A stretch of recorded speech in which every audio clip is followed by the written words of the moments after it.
Nintendo. Camelot.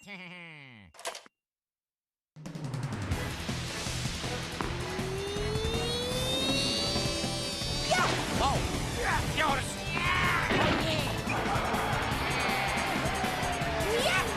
We did it.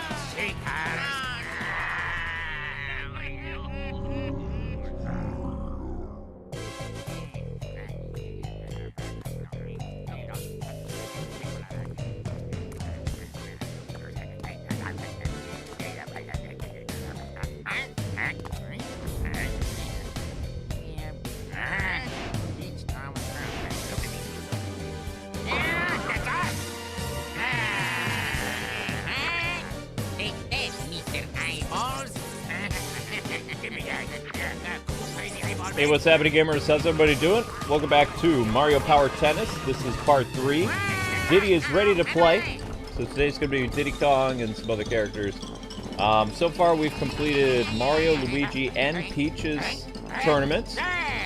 So today will be some technique characters, which actually I think I'm better at. Technique and speed. And we'll see where we go from there. Sorry for the late start. I've been very drained from that video that I did that it failed. And I noticed that it did get 1,000 views, but it's DOA. So I think my next video tomorrow is going to be talking about how stupid the Nintendo tour thing is. And explaining why it's bad.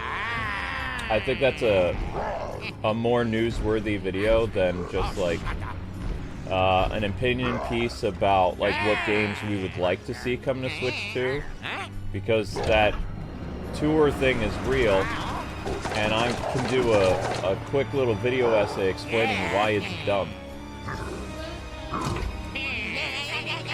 Yep, I'm gonna hurt the thing's feelings because I think it's a waste of money. Yep. And I think that there are thousands of people on the internet that agree with me, so I think that'll be a good video. I'm gonna really like your response. It's not. It is not. So that's what I think we're gonna do. I'm gonna do a video on that tomorrow. So I'll write that tonight. Hi, Linky, come over here. Hi, buddy. So affectionate today. What's going on? You missed me? Where's Zelda? Is she on the star blanket?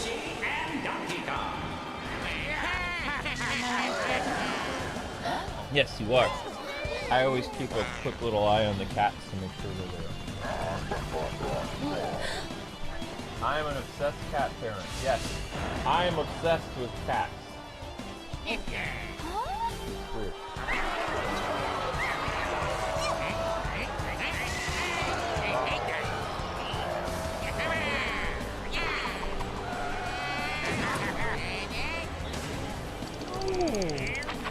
No raining chairs, there's another blanket over there. What other blanket? There's a blanket by the stupid campfire. Making the whole room look ridiculous.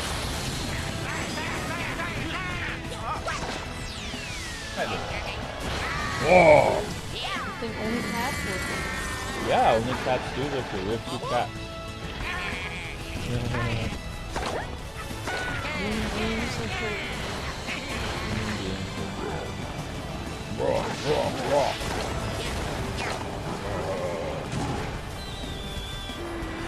So tomorrow, guys, on May 4th, will be Star Wars Battlefront 2. Possibly a Star Wars Fortnite. So I think we're very close. Remember, my rule is 1,000 views is necessary for a stream series to resume.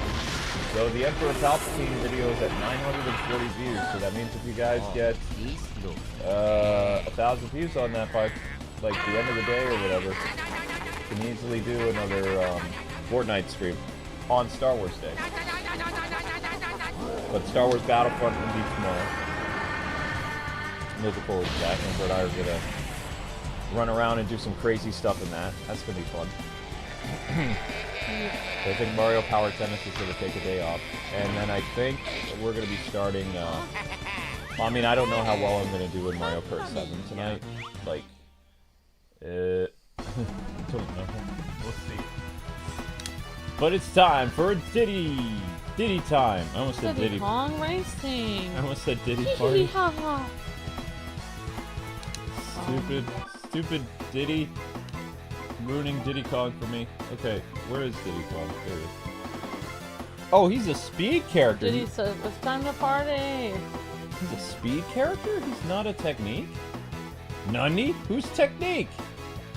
Oh, okay. I'm All Daisy. around, technique, power, defense, speed, power, speed, technique, tricky, power, tricky.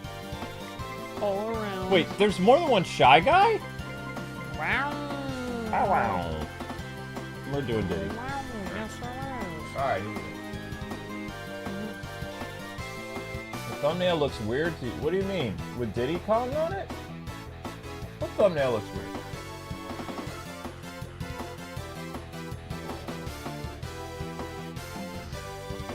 Diddy Kong Racing. I think it's because he's jumping over his racket. Well, I mean, you have to remember, they don't have...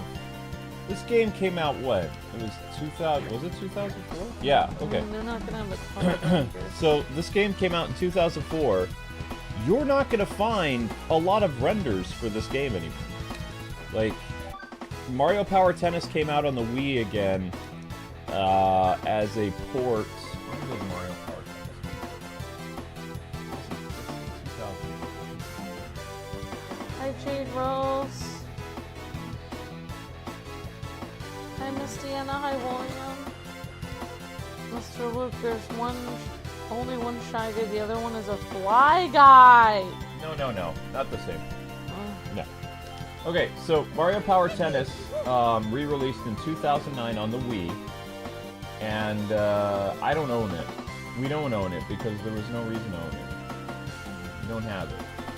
If you try to get it, it will cost you, nowadays, as part of the new Play Control series, which was basically like motion controls for Gamecube games. So they did Pikmin, Mario Power Tennis, Metroid, and a few other new Play Control games. And new Play Control games was essentially like player selects on the Wii, but they were Gamecube ports. Actual Gamecube ports. Re-released. And they made a lot of money on it for Wii. Which they did, because, you know, it's essentially what they did for Nintendo Switch. They re-released Wii U games, called them Switch games, and boom. Resold them. That's interesting. It is, yeah, that's what they did. It's true. Link is looking at me.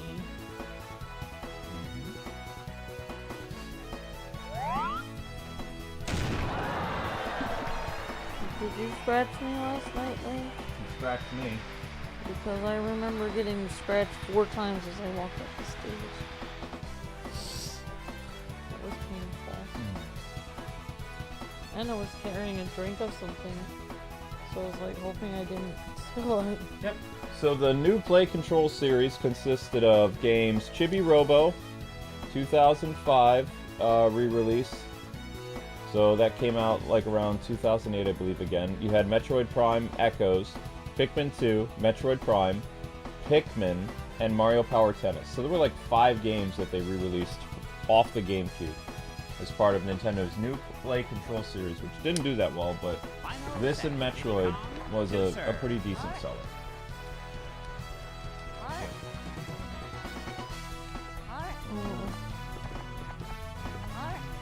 And it had like packed in like new motion control elements. It's not as good as the GameCube one.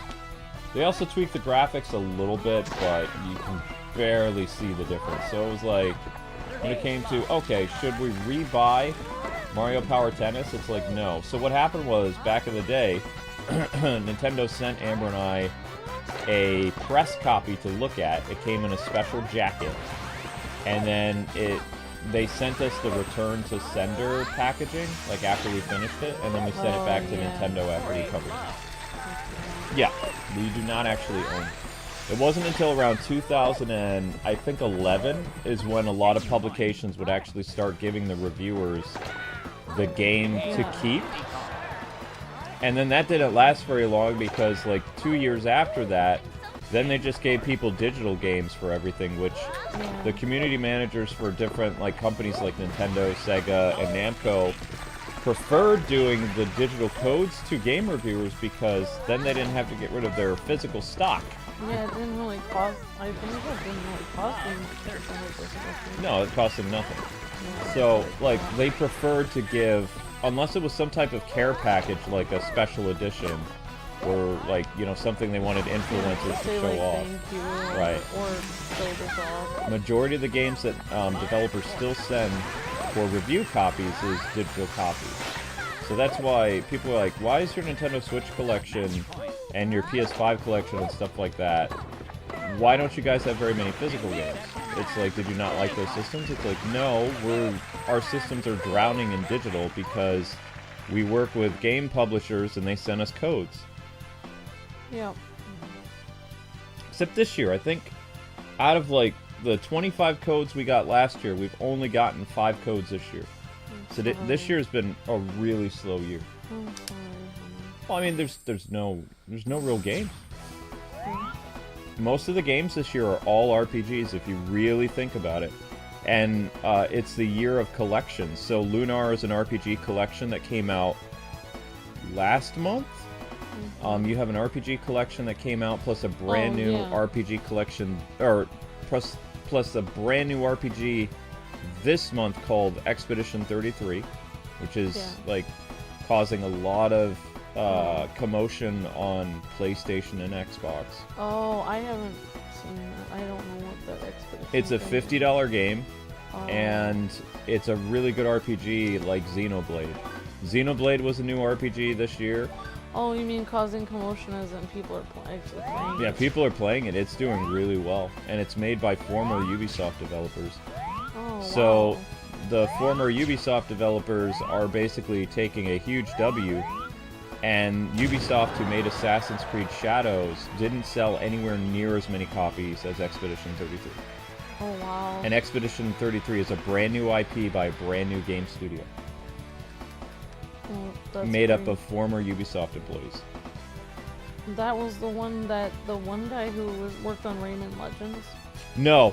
Oh, this is a Nope. different one. The Rayman Legends and Nintendo Mario Kingdom Battle guy, Yeah. they have not released their new game yet. They'll be releasing their new game in 2027. And their new game is an IP action story-driven game about a mascot character. So it's going to be like some type of cutesy character that'll be their own original, you know, thing. And they're made up of a lot of like early 2000s Ubisoft employees that worked with Nintendo. Oh, okay. So you can bet whatever type of game they're going to create is going to be not only a lot of fun, but also it's going to keep to that like classic Ubisoft tradition of fun mascot animal-like characters. I And love animal characters. yeah, and they also have, I believe, the composer Grant, one of the Rare composers, is working with that new former Ubisoft studio. Oh, wow. There are 3 Ubisoft I studios. was gonna say Alan Grant, but that guy No. was from Jurassic Grant, Kirk Grant something. I don't remember his name. He was one of the Grant, there. Grant, I don't know. There are 2 Donkey Kong composers. You have Grant, and then you have the other guy. I don't remember the David other. Wise. David Wise. Yeah, there you go. So Grant is the one that signed up to work with the Ubisoft people. Oh, okay, that makes sense. There are 3 former Ubisoft employee studios in the game industry now, and I forgot their names, but there's 3. One of them has released their game, Expedition 33. The Mario Kingdom Battles and Raving Rabbids people Yeah. will release their game either late 2026, early 2027. And then the people who worked on the Assassin's Creed and Prince of Persia games, they have a studio and they're working on a new like action thriller game with, they said there'll be details to announce like in 2026. Oh wow. And they left Ubisoft in 2023, some of those people. Because they didn't work on Assassin's Creed Shadow. The last Assassin's Creed game they worked on was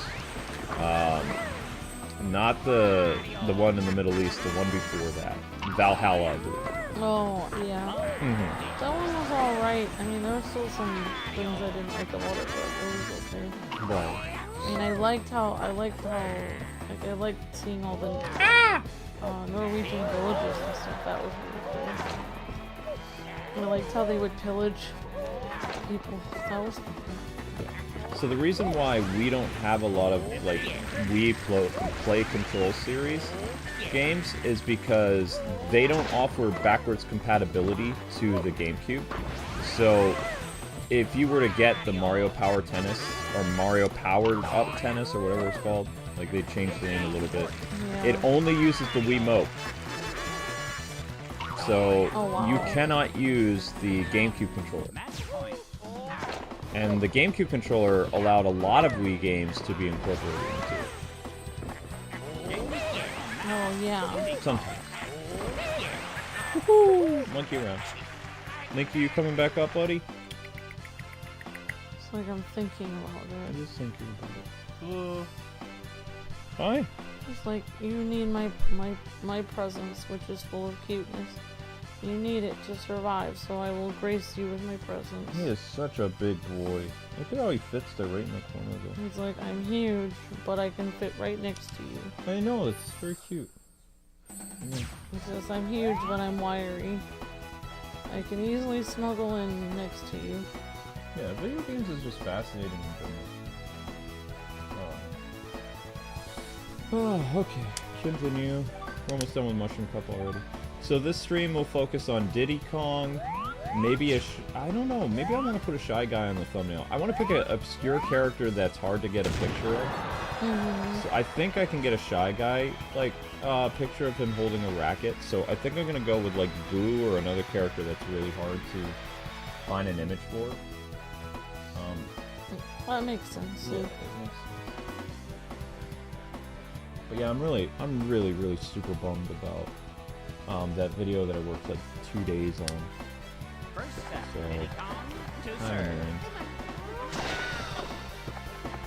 super. It's okay. So now I'm gonna make fun of that Nintendo World thing, or whatever it's called, to make me feel better.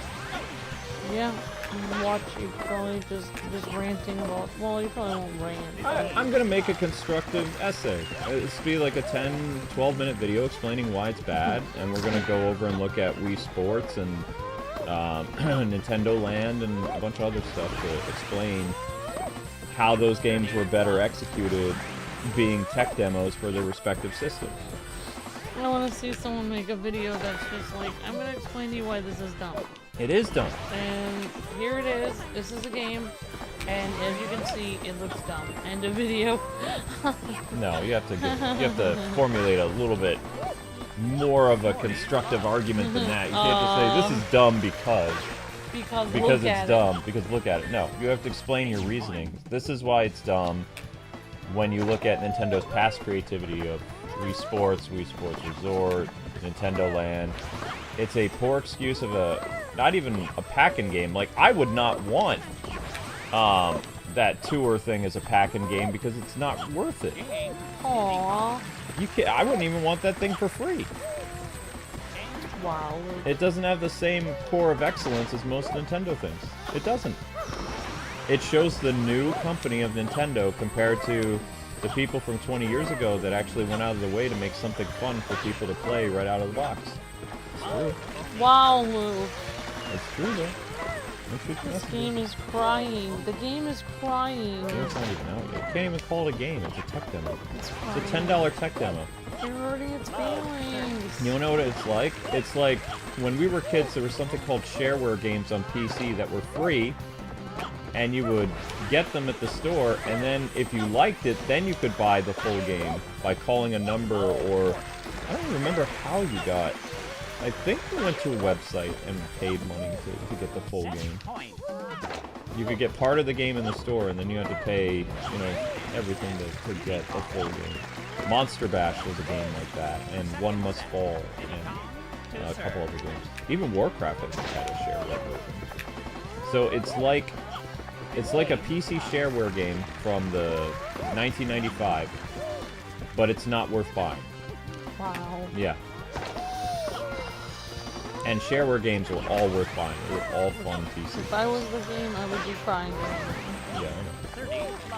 The game is wallowing in a pool of tears. Pool of tears is justified. Oh my god. I'm just saying. I'm just spitting facts here. Wow, the facts are hard to take, Luke. Facts are hard to take. And yet, here they are. Let's go, monkey time. Let's go. Bye-bye. And yet it's true. And yet it's true. Yeah, there's not much I can do about Wow, it. it's interesting that somebody said in line when I was getting a Switch 2 that they were working on Immortals Phoenix Rising and they were really enjoying that game. I was thinking like, wow, like I didn't even know anyone played that game except for us. Immortals Phoenix Rising? It was that Ubisoft game about Greek mythology. Oh, I remember that. We tried. I liked it, but I think we did finish it. No, we didn't do the DLCs. Oh yeah, we didn't do the DLC. We finished the main story. We didn't do the DLC. That was one of our last uploaded series. I think, yeah. Yeah, that was part of what killed the uploads for us. Well, the uploads were getting harder and harder and harder. Yeah. I mean, at least that video that I worked 2 days on got 1,000 views, but I mean, still, it only picked up. I was looking at it again. It only got 5 subscribers, whereas most Nintendo Switch 2 related videos get like 50 to 100 new subscribers. So that was a bomb.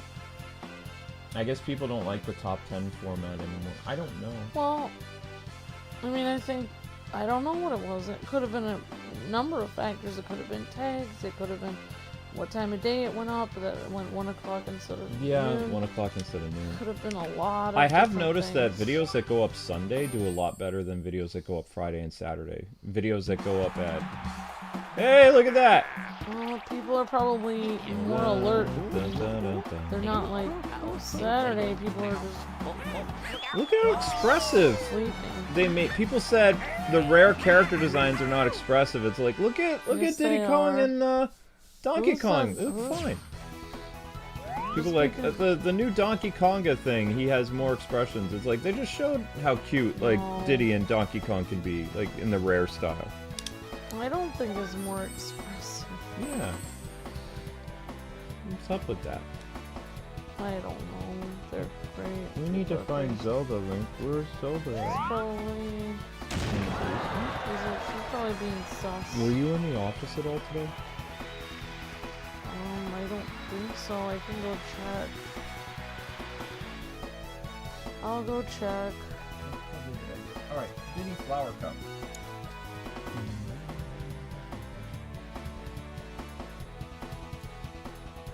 Flower Cup. Now I guess we call it Flower Diddy.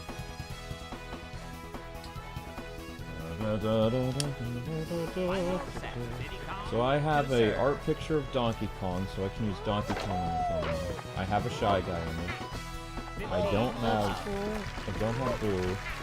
I'll go check. Okay. Thank you, sweet pea.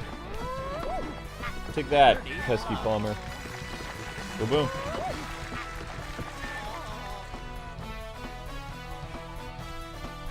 Cats are fun to pet.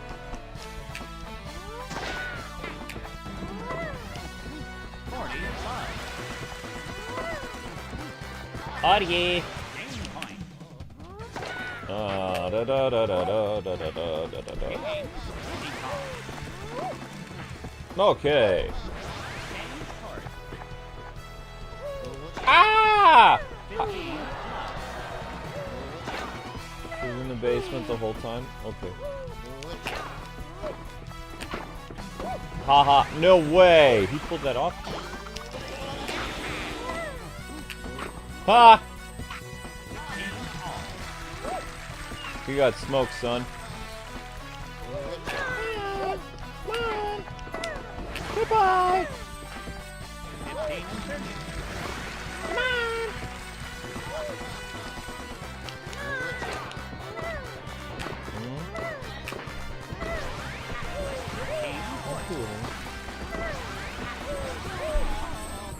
You are on the video, it's just I can't walk very well and I was worried about the cat. No.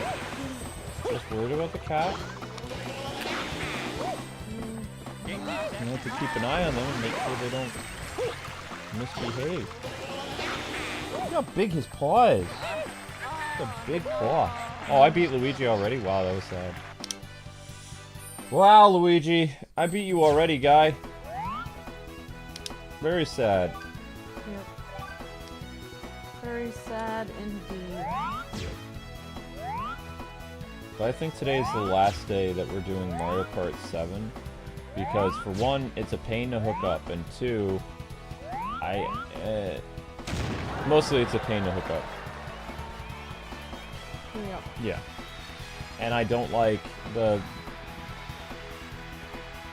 thing of not being able to, what's the word I'm looking for?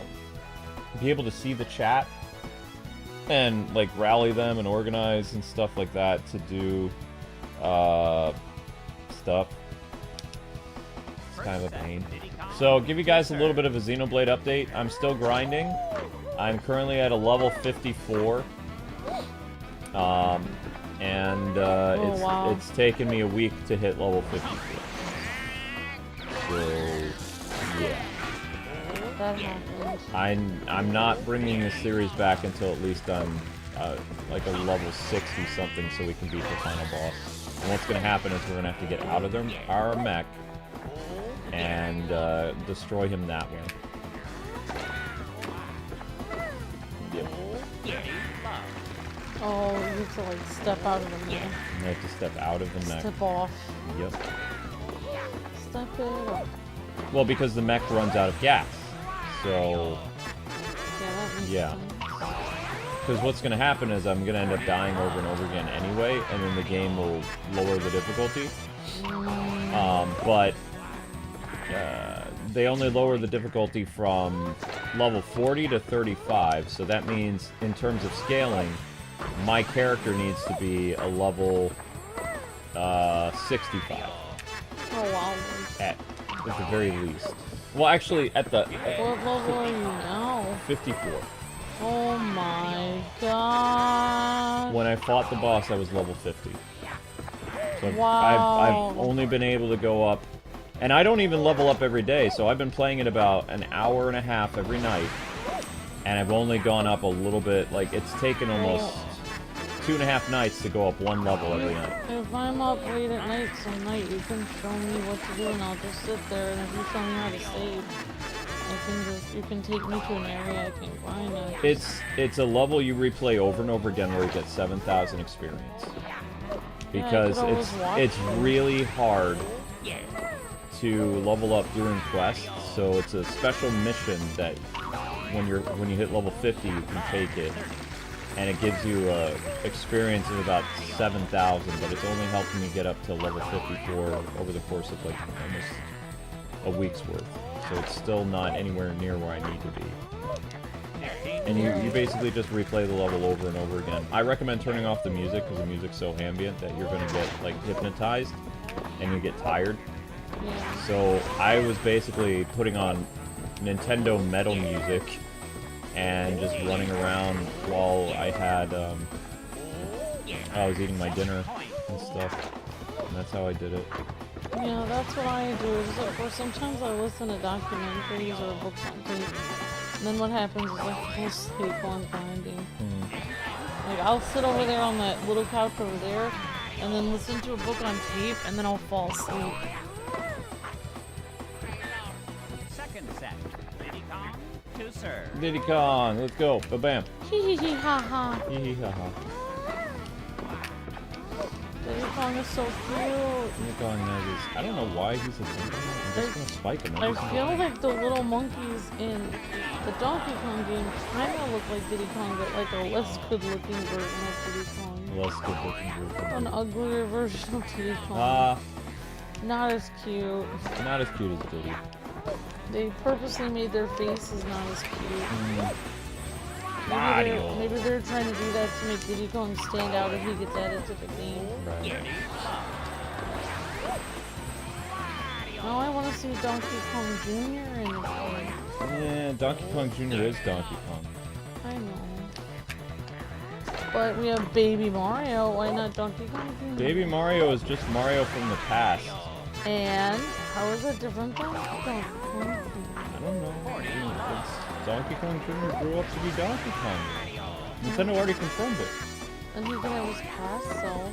He doesn't have a son yet. He still hasn't settled down in 40 years. Or not 40 years, 30 years. I thought Candy Kong liked Donkey Kong. Yeah, but Candy Kong and Donkey Kong haven't officially had kids yet.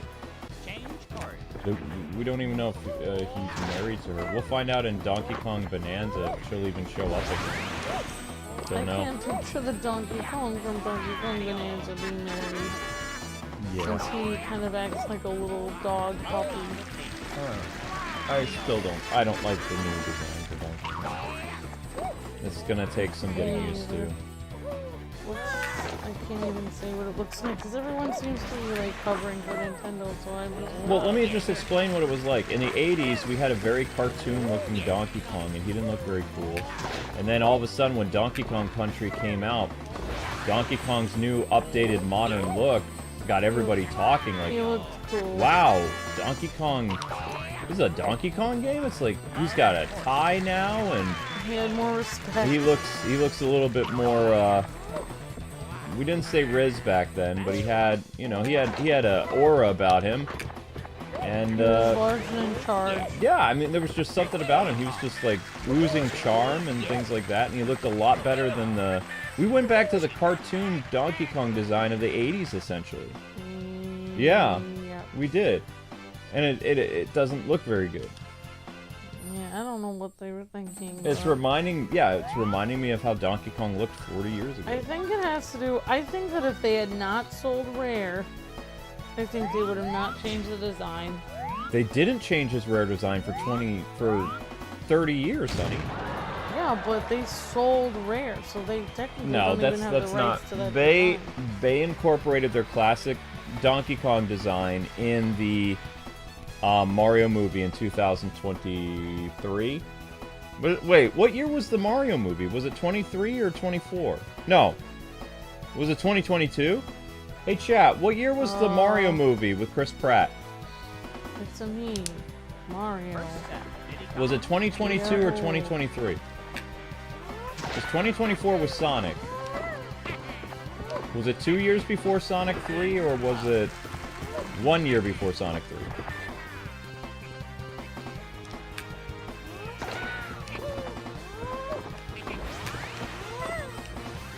It was 2023? Okay. So in 2023, Nintendo, in the movie, changed Donkey Kong's design, but they kept his Rare design in the recent games that came out featuring Donkey Kong.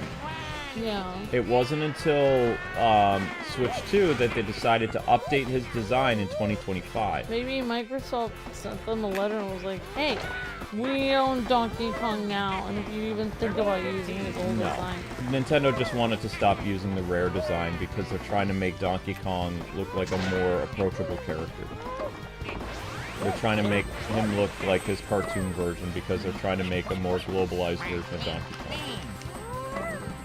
Whereas Rare was trying to reinvent Donkey Kong to make him look cooler. Yep.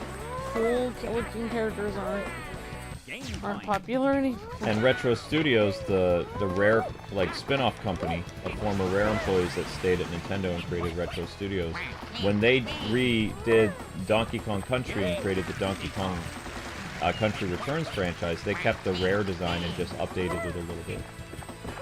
Yeah. Yeah, just a little bit. That makes sense. So you're playing as Waluigi. No, I'm not. Wait, Still Diddy. You're playing as Diddy Kong, but you're on the other side. Well, I don't need to change sides right now. I will eventually. So, is it excruciatingly painful grinding in Xenoblade? Yes. Wow, I did not know you were gonna say that. Yeah, it's very boring. That's why I have to put metal music on so I don't fall asleep. What do you think would be more boring? You grinding in Xenoblade, or you having to grind for like 3 hours picking up sticks and rocks in Disney Dreamlight Valley?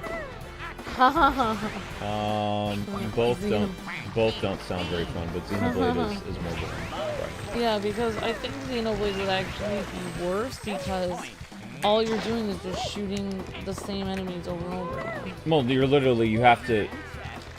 would have to do every single side mission, and you don't yield that much experience. The best way to gain experience is Xenoblade.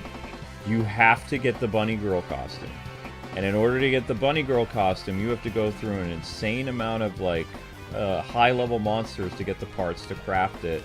And all you do is you get like a 25% increase in experience gain. So it's not really worth it. Like, Nintendo did not really improve the quality of life features for an RPG, like bringing it back. Whereas Konami, when they brought back Suikoden, it is possible for you to overlevel. By only investing like less than 2 hours, you can go up 5-6 levels in under 2 hours. If you want to put in the time. The problem with Suikoden that I completely forgot about when I was grinding is there is a time limit for how much you can do stuff in the story in order to get what's known as the Characters of Destiny. Oh, wow. And so I missed a character called Clive because I have already clocked in over 25 hours in the game. Yeah. So the game has what's known as a clock, a real-world time. And, oh, wow. Yeah, I'm not going to really invest grinding anymore because, for one, I'm already so strong in the game. Like, I can easily go through Chapter 5 and 6, which are both, like, 2.5-hour-long chapters. Yeah. I can breeze through those being a level 30-something. And plus, you have to remember, as I'm fighting enemies, I'm still going to continue to level up. Oh, so wow. my recommended level is supposed to be, for the chapter that I'm on right now, which is chapter 5, I'm supposed to be a level 19. So I'm a level 32. So by the time you get to chapter 6 or chapter 7, you're supposed to be at least a level 30 in order to recruit characters that will only go on your party if you're a level 30. So at the point I am in the game right now, by the time I get to those sections, those story sections, I'll be over a level 40. Oh, wow. Right. And same thing, I still want to buy the Lunar game, but it's still sold out. There's no physical copies of it. I don't want a digital. I want the nostalgia factor of owning Lunar. Yeah, the actual box. Yeah, even though I don't have that much room for boxes, I just want to own it. Because it's Lunar. But Lunar, the original 90s game, did not have very good quality of life aspects of it too in grinding. Like, I remember when we had that Ultimate Alex, who's not here anymore. Like, yes. I don't know why he left the channel, but I think he's still a member, but I don't know. We have a lot. He said like I'll be gone for. Right, we have a lot of former Ultimates and stuff that have stayed members on the channel, but they don't come by anymore. But I don't believe he's a member. I don't know. Star Cups. And speaking of people being members, we got a super chat. Hi, Jacob. Rare Donkey Kong has been replaced by the Illumination Donkey Kong since January. Yeah, that's what I figured, Jacob. Yeah, that makes sense. And the Illumination Donkey Kong is the one that appeared in the Mario movie. Thank you, Jacob. You're breathtaking. So since January, oh wow. Everyone was writing 2003. 2000. That wouldn't be 2003. It'd be 2023 is the Mario movie. Yeah. Sonic 2 movie was 2022. Mario movie was 2023. Sonic movie was 2024. And the Mario movie is supposed to be 2026, and then Sonic is 2027. Yeah, I said maybe you can get the Lunar thing from Amazon. I don't know. We can check though. Okay, did you see my thumbnail I did? Yeah. For the Dream Snap challenge? No, it's still sold out. Yeah, that's beautiful. And it's Padme and Anakin. They have their costumes in the game now. That's cute. Did you get the costumes?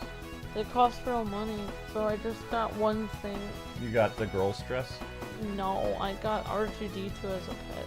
Okay. And then I saved their costumes for later. So the Lunar Remastered Collection for Nintendo Switch now is on Amazon $150, and they said it's sold out. So you still can't get it. It's going to become, that game, in my personal opinion, is going to become one of the rarest Switch games to find.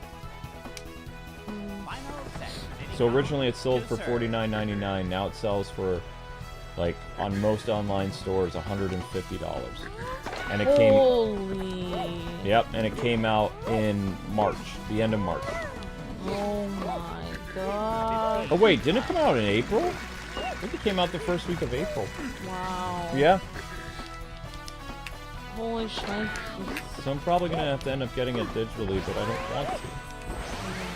It's something I wanted to personally own, but anyway, they improved the... Ah! Link!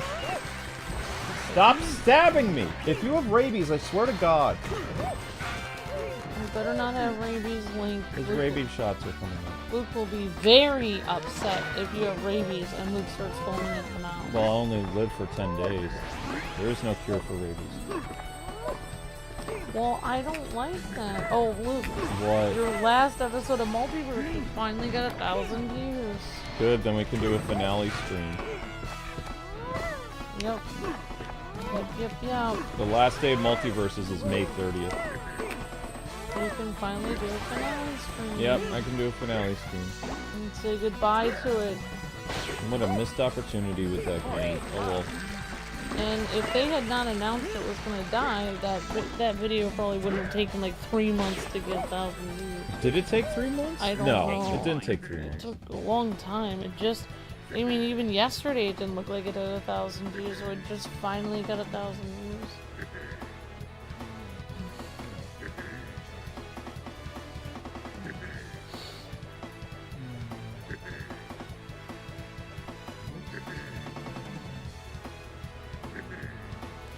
And your last episode of Wuthering Waves has 1,000 views. Wuthering Waves got views faster.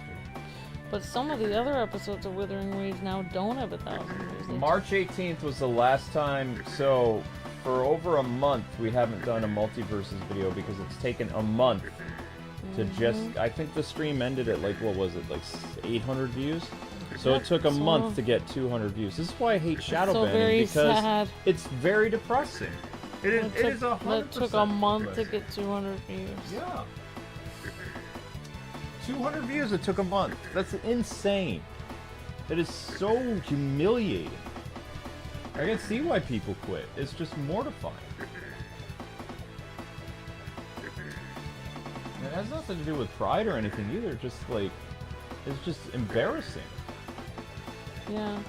Especially because you're supposed to be...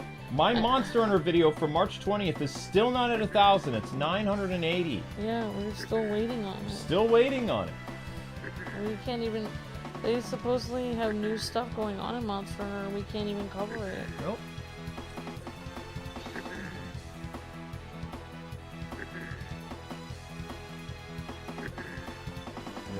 I need a... You won't need it. Look at it. So we dropped from 1,700 to 14, so we're starting up now. Sorry. Alright, I hope tomorrow's video upload goes well. I need tomorrow's upload to at least get 3,000. You could always feature the last upload, but not one. No, it's not. It's not being. I put the old upload up because I just checked. It says that one is still in the relative like 1,000 view range. So there's still like every day there's like 40, 50, 100 people rewatching that. So it's still like up there in our. If you look at our analytics,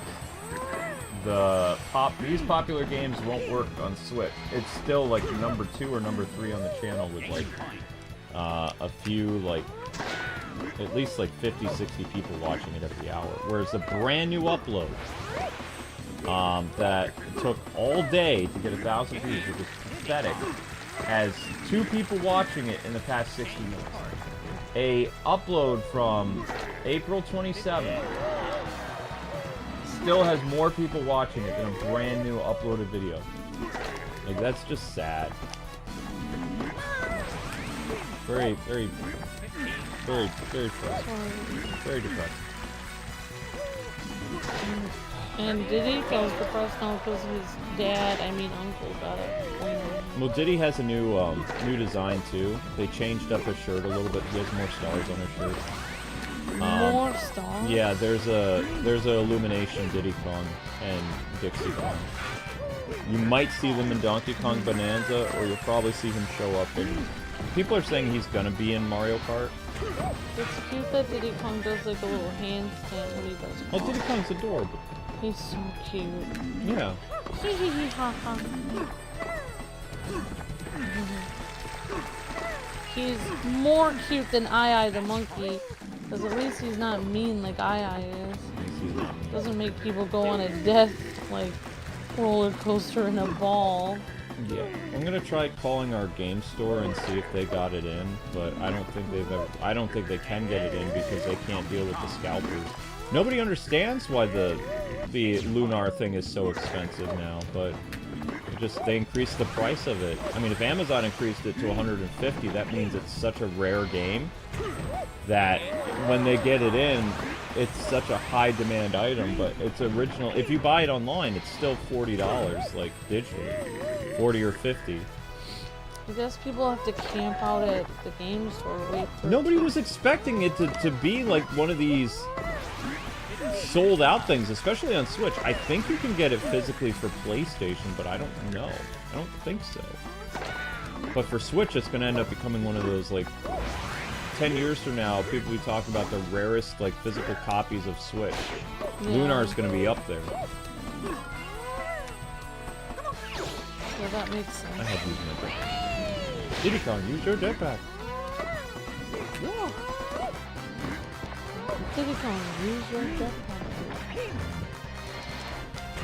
Ah, kicking your butt, Donkey Kong. What are you gonna do, buddy? Yee-haw. Boom. Oh, what now? What now? I'm gonna have to change sides yet. Yep. I'm getting used to the tennis. I have become one with the tennis. You become one with the racket. Yeah. Hey, knock off all that racket, dude. Oh no! Oh, nope, I pulled it off. Hee hee! The volley is still going. Hee hee ha ha. Diddy is so cute. And they're every Ha day. ha ha ha ha! Oh, take that, Donkey Kong. That's what you get. That is what you get. That's what you get. Oh no! 40-15. Game point. Oh, this is. Wait, is this championship? No, this isn't championship yet. It's too early for championship. Too early for championship. Too early.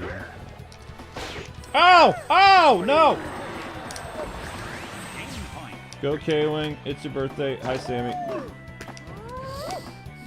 Hi, Sammy Burkey. Yay! Oh, it's 2-1. Yeah, I'm just destroying him.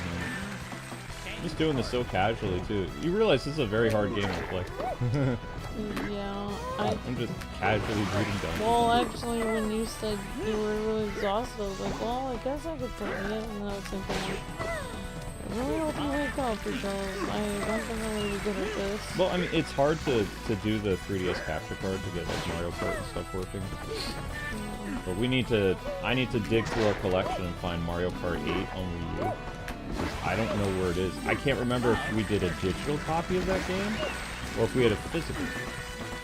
Yeah. Because that was back when we worked for the Nintendo brand ambassador program, so I'm pretty sure they sent us out. I feel like we worked for them for so little time. I feel like we spent more time with Nintendo before the brand ambassador program. We worked with Nintendo as a partner from 2011. Oh wait, no. 2010 until 2017. Yeah. we were officially part of the brand ambassador program, which they renamed it. Because we worked with them as press from, like, the lady who ended up running the Nintendo brand ambassador program. I knew her from when she worked at Nintendo's PR representative, like working with Associated Press, like working with like people at Got Game and Game Zone. It was funny for her is she knew me because like I worked for both Got Game and Game Zone. Game Zone was located in Florida, and Got Game was located in like Malibu, California, I believe. Yeah. Yeah. So like I worked for two separate branches that were competing branches on the opposite ends of the United States. Right. So when she was emailing the representative from Game Zone, like that was me. So I'd get press copies for Game Zone to cover for Nintendo, like Nintendo DS and Wii. And then with Got Game, I would get mostly Waggle Wii games and occasionally DS. But she then realized that I worked for both publications, so she brought up the idea about the Nintendo Brand Ambassador Program in, like, I think it was like 2014? Something like that. Well, I don't know how to respond. And actually, it was Tony who pushed for the brand ambassador thing because he found out. Like, Tony was the one who got us all the views. He was so good at talking and like making us look amazing. Yep. But you know, we already had an agreement with Nintendo as like United States press. So, you know. And I'm just gonna say, the United States, like, being a member of the press was better than being a brand ambassador because, like, no matter how many viewers you had, like, they wanted to work with, like, the free press more than a YouTuber. That's why I think, like, it would be good if we did write articles and make a website with other people writing it, because even as a small publication, you probably get more games sent to you. Well, yeah, of course, because, like, they're moving away from YouTubers because YouTubers are becoming too... Crazy? Yeah, too problematic.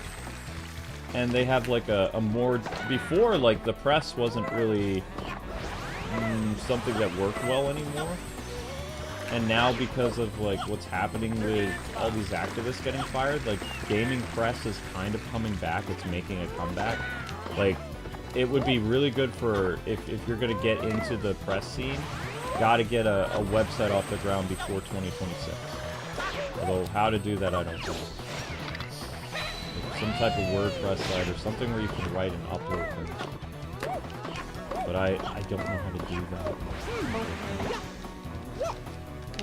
Ah! He crushed the monkey. Stupid Mario. We're in Star Cup now, so things are going to get a little dicey. I'll put that on my long list of things to do. Right. Oh, I still managed to pull it off because I'm Dr. Diddy Kong. I'm amazing. Because I'm Diddy Kong. I can clap with my feet. I can clap with my monkey feet. I could probably technically clap with my feet, maybe. No, I don't want to. Let me take my shoes off real quick. Your shoes are up. Oh. You know what? Oh, out! What do you mean out? Nobody can tell when my shoes are off or not. You're wearing socks today. Nobody can tell. I can. I'm looking right at you. I'm not supposed to tell people what I'm wearing. You're the Black Ranger today. I'm the Black Ranger every day. Yeah, I know. What do you want me to do, Luke? It's cheap. I know. What do you want me to do? I don't really understand. I'm wearing my Spy Family shirt because I like it. Well, I could probably try to get you another Spy Family shirt. I'll take that as a yes. Oh, no, I was in the middle of a volley. Ha ha ha ha ha ha ha! Run! Hee hee hee ha ha. Go get it, Mario. Get him, Diddy! Ah! Oh, you messed it up.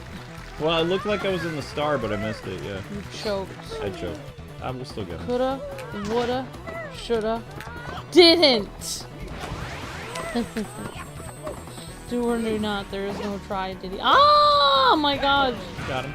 Oh wow. You can't, you just have to watch when he does the super move and then aim and where he isn't. You can deflect it, you just have to be careful. It's all about placement of the ball. Keep your eye on the ball. Like this guy's playing, oh, whoops. Reminds me of that goofy, like, sports movie where he says, and always remember, keep your eye on the ball. Oh, that old goofy cartoon. Yeah. That was from like the 60s or the 70s. That was a fun. Might even been from the 50s where he's doing. That was a very fun video. How to do sports thing. Yep. Yep. Goofy was fun. Oh, yup. Whoa. What bite? Oh, you're so savage, Diddy. Why are you so mean to Mario? That's rude. Diddy's like, why wasn't I in the Mario movie? Huh? Why wasn't I in the movie? You scooted me. Who did you say was Diddy wasn't in the movie. Yes, he was. What? Diddy was in the stands of the Illumination movie. Yes, he was. Oh. He was there. Alright, well, I didn't know that. He has a blink and you miss it cameo. He's there with his girlfriend in the stands. I don't think he has a speaking role, but Diddy Kong is in. He's shown in the Super Mario movie. He has at least like 2 minutes of screen time. He's with his girlfriend.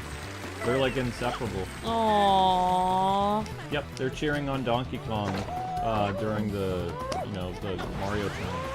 And they showed his brand new design in that movie too. It's just an updated version of his current costume. Like Diddy Kong looks more like Diddy Kong than Donkey Kong looks like Donkey Kong. Yeah, he's like, Uncle Donkey Kong, what happened to you? Is everything okay? Well, Mario beats him, so. Why are you sticking your tongue out like a dog? Oh, I don't know what's gonna happen. I can't. For people who grew up with Donkey Kong Country games, it's almost impossible to like rationalize like playing as the other character. Donkey Kong looked so cool. He was like some kind of like 80s action hero. And now what do we have? I mean, he looked more serious. He looked like between a dad that goes to work at a cubicle and an 80s action hero. I'm gonna say 80. He looks. He was Barrett. He was Barrett? From Final Fantasy VII. No, he didn't have Barrett vibes. I don't. No, Barrett's on a whole nother level. He was on a whole nother level, Luke. Is that Barrett's on a whole nother level. Well, they should redesign him with with Donkey Kong with an arm cannon like Barrett. Sunglasses and a black leather jacket. Banana cannon. Actually, they should. They already did that though. Donkey Kong had guns in Donkey Kong 64. He had banana guns. Since they decided to redo Donkey Kong's design, then they should bring back the original design of Rare Donkey Kong, give him an arm cannon, give him a black leather jacket, and call him Cool Kong. They already did something like that. Like when FPS games were on the rise in the 90s, the late 90s, they brought back Donkey Kong with Donkey Kong 64. Rare made it, and they gave him banana guns. So Diddy Kong, Donkey Kong, most of the characters all had like banana weaponry. Banana guns. Yeah, they did. I don't like Donkey Kong 64 though. Diddy has a peanut gun. Yeah, Diddy had a peanut gun. He literally shoots peanut stuff at people, but it's like, I just feel like how much would that actually hurt? Because the shell on a peanut is kind of soft. Like if you ever shelled peanuts, it's just like a little nut and you have like a softer kind of shell that feels like paper mache on the outside. It's like, how much is that really gonna attack the bad guy? I don't know. I feel like it wouldn't hurt them that much. Like if you're gonna throw something at them, I think you should throw bricks or cinder blocks. I don't know, like I just feel like the peanut gun is not really gonna do a lot of damage. Like imagine being a a bad guy and you walk up and then Diddy, you're just like, haha, I'm gonna take over all of Kong Valley or whatever it is, Donkey Kong Country. And then Diddy's like, not today! Pew, pew, pew! With a peanut gun. And it's like, hits the person's like, that tickled. And he's like, I'm gonna take over it anyway, because you literally threw a peanut at me. It's a nut. Like, it didn't hurt at all. The only way it would actually hurt you is if it got stuck in your eye or something. Oh, that's a bit extreme. I don't know. No. Oh. That's what Diddy Kong should do. Aim for people's eyes. That's what I would do, since I think that peanut gun is not going to be very helpful. Oh, no. Oh, wait. Diddy Kong's peanut gun is about as useful as... You know that... Remember we played Diddy Kong's peanut gun has always been useful, though. But it's not realistic in real life, though. Honey, you can't add realism to video games. It doesn't work. It's a video game. Well, remember that one game that we played that had toy soldiers in it? Yeah. And there was the one characters, and they shot bubbles at you? That's about as effective as Diddy Kong's peanut gun. What? I wonder what would be more harmful, getting hit with a peanut or getting hit with someone blowing bubbles at you. Both would be non-effective. No, peanut gun can actually hurt because his peanuts explode. Oh, I didn't know that. Yeah. It's kind of disturbing. I don't know why he's so violent. What? No, just Diddy Kong's, like, moves in Smash Brothers he's is really cute. good. I'm just being He's still using his jetpack, so. Hee ha ha. Actually, this He's game, adorable. I think this game predates Diddy Kong's inclusion in Brawl, too. Yeah, this was 4 years before Diddy Kong was actually using, oh shoot. No, the jetpack was from Donkey Kong 64. It wasn't from Smash Brothers, it was a reference to Donkey Kong 64. That's why Diddy Kong is using a jetpack here in Power Tennis. I'm sorry for trolling you about Diddy Kong. I don't care. I mean, Diddy Kong is one of my favorite Nintendo characters. I did not know that. Shoot! He's adorable. Making me do the work here, game. With his little red cap, he always reminds me of... I know that it seems weird, but the human character reminds me of a short round from... You get short round vibes from Diddy? Yeah, because short round had a little red cap. No, we didn't. It wasn't red? No. He had a blue hat. I am way off on this one. Actually, no, he didn't have a blue hat. Yeah, he did. Wait, was it Wait, I'm gonna have to look this up. I thought he had a Dodgers hat. Oh. It's a baseball team. Oh, okay, let me see. He didn't have a red hat.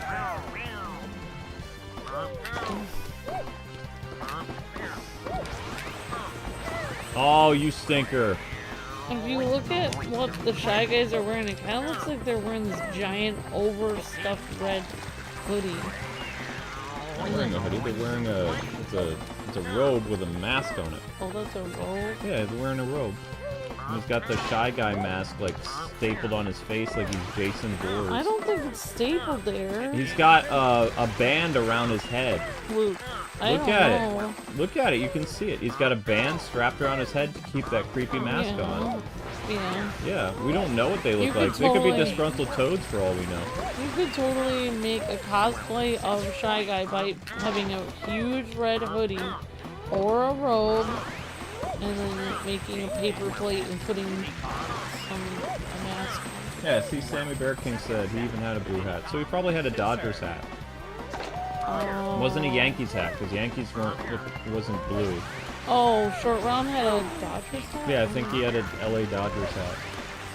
Alright, well I got that wrong. Maybe I just really like Indiana Jones a lot. Okay. I like Indiana Jones too. I just don't like the Disney Indiana Jones.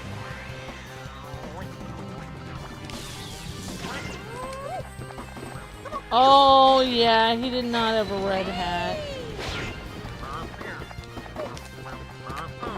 I'm gonna look this up. What kind of hat does I'm pretty sure it was a Short-round Dodgers hat. hat in the city.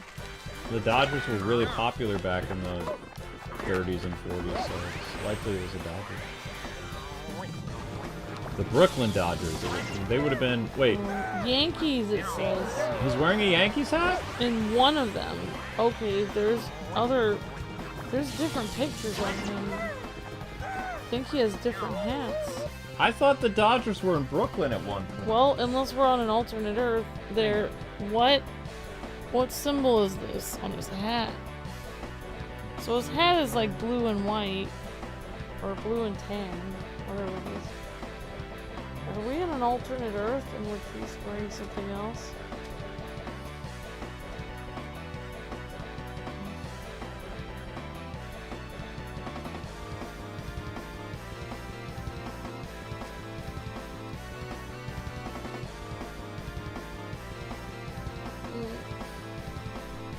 Okay, so in Indiana Jones and the Temple of Doom, Short Round wears a baseball cap of the New York Giants. However, Indiana Jones sources refer to it as a New York Yankees, whose cap jockey Lindsay wears in Raiders of the Lost Ark.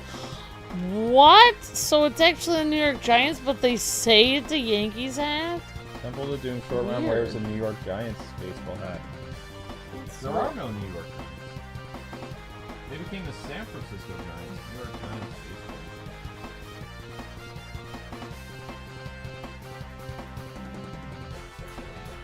There's no New York Giants baseball team, is there?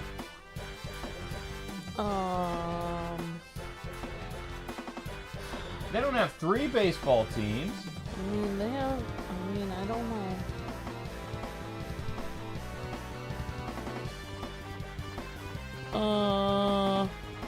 Do they? Now, I thought the only New York teams they have left is How many baseball teams does New York City have? should just be the New York Mets and the New York Yankees. The Brooklyn Dodgers went to California, and the New York Giants went to San Francisco. There used to be 4 baseball clubs that were New York, I thought. It says AI response. Two teams. New York Mets, New York Yankees. Yeah. What about in the 1920s? How many New York baseball teams in the 1920s? I think there were 4 in total. Giants, Dodgers, Mets, and... Oh wait, the Mets were later. Okay. Well, it says in the 1920s, well, this is AI overview. That's fine. AI is fine. In the 1920s, New York City had 3 major baseball teams. New York Giants, Brooklyn Dodgers, New York Yankees. Right. So the Mets weren't even a thing. So what year did the New York Mets happen? Because the Brooklyn Dodgers became the LA Dodgers. The Brooklyn Dodgers went to California. What? And the New York Giants went to California and became the San Francisco Giants. Break point.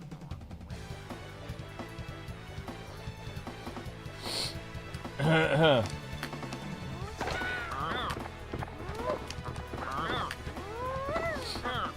the New York Giants technically are the football name. New York Mets began in 1962. Okay. What year did the Brooklyn Dodgers go to California? Was that during the 30s or 40s? Break point. So the Dodgers used to be from New York. Yeah, they were Brooklyn Dodgers. The Brooklyn Dodgers moved to Los Angeles in 1958. And they played their first game in Los Angeles on April 18th, 1958. And when did the New York Giants move to California and become the San Francisco Giants? When did the New York Giants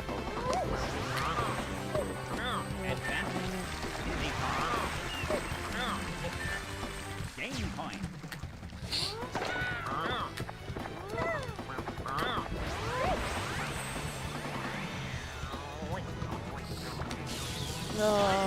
The New York Giants baseball team moved to San Francisco after the 1957 season, playing their first season also in 1958. So that happened the same year. Same year as what? The Brooklyn Dodgers? Yeah. They both moved to California. In 1958. Huh. Well, that's easy. Okay, what year did the New York Giants become a football team? Oh my gosh. Yeah, I'm just curious. Do I get paid extra for this in football team? Alright. You get paid as about as extra as I do, which is Wow, well then I get paid a negative amount of money for streaming this whole time.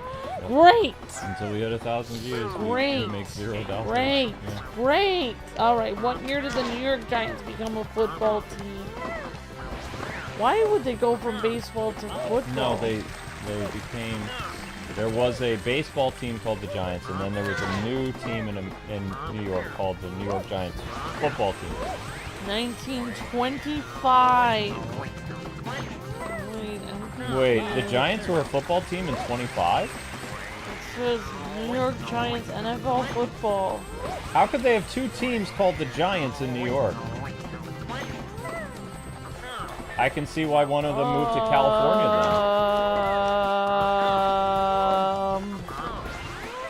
It says the Giants moved to New Jersey in the 1970s. Yeah. Wait, I'm confused. I don't know any of these things. Like, Yeah, but they're still called the New York Giants even though they play in Jersey. What? Yeah. Oh my god. They still Why call would they still be called the New York Giants even though they're in because they're just right over the river. It's still technically, well, kind of like New York. Yeah, I see what you're saying. Ah! My head is exploding with information. I don't know any more facts about baseball, but I am glad that you talked about my topic idea. You talked about my topic idea was short round the baseball thing. Over that, I am.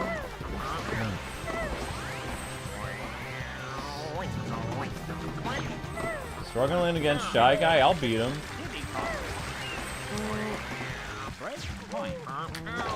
I am playing the hardest difficulty right now. Shy Guy is beating the tar out of Luke. No, he's not. Take it back. I feel like he's wearing a hoodie because robes don't generally have a hood on them. Unless you know a robe store that has red robes. I don't know.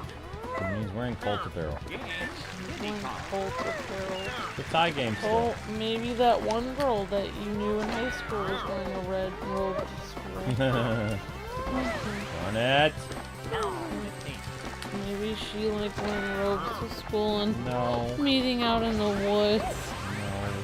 That's like a normal person. I don't know. It sounds like you dodged a bullet.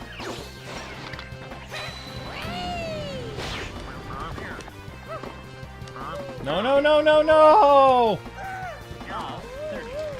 He's getting me with my own lob trick. Tricky Shy Guy. Stop that.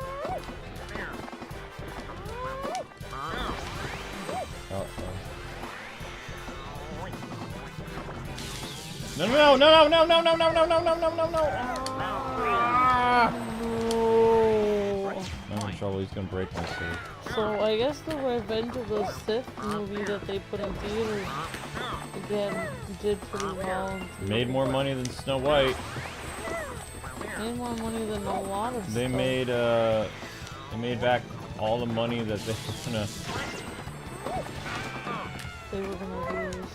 Well, they lost a ton of money with Snow White. I'm amazed that What's-Her-Face still has a job, though. Apparently she's going to be in another movie that's non-Disney related.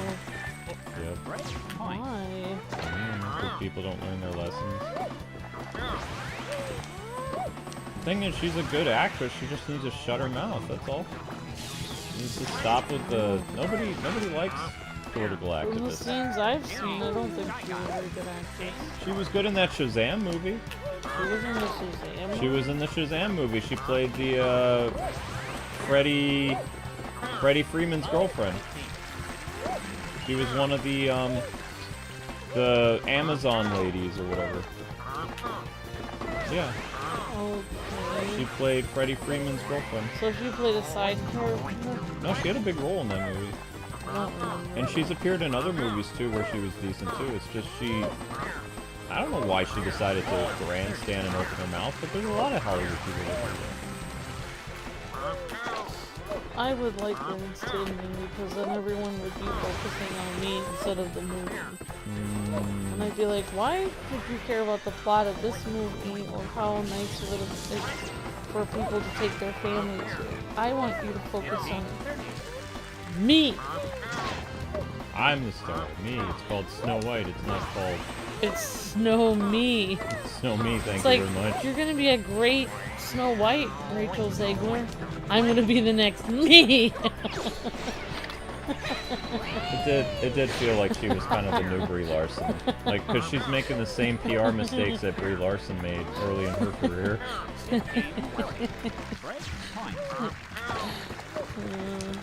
I don't know what to say. It reminds me of, well, you haven't seen it. I used to watch the movie all the time with, Without a Clue, with, the guy who played Alfred. Oh my god. Michael Caine. And he said, like, the guy who, in that movie, Sherlock Holmes is just an actor, and the real genius is Watson. So he's like, do you know that you got several facts wrong when you were in front of the, public right then? He's like, remember, you're supposed to be acting the part of like a genius detective. Make sure you don't make mistakes like that. And he's like, all these twaddling details. He's like, it takes away from the real focus, which is what the public really cares about, me. And then he like holds up an article and he starts laughing. He's like, and it was like, Michael Caine did a great job in that because it's like he was basically saying nobody cares about your stupid book. They only care about celebrity worshiping me.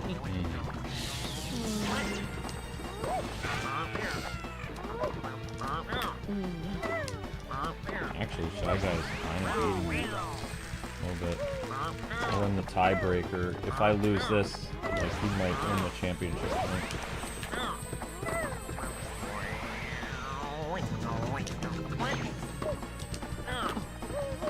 I don't know. I think people should have like cue cards when they're interviewed on the red carpet. Like I would. Like, I would have a cue card and I'd read off my note card. No, there's the thing is, you're there. What people don't understand is you're there to promote the movie.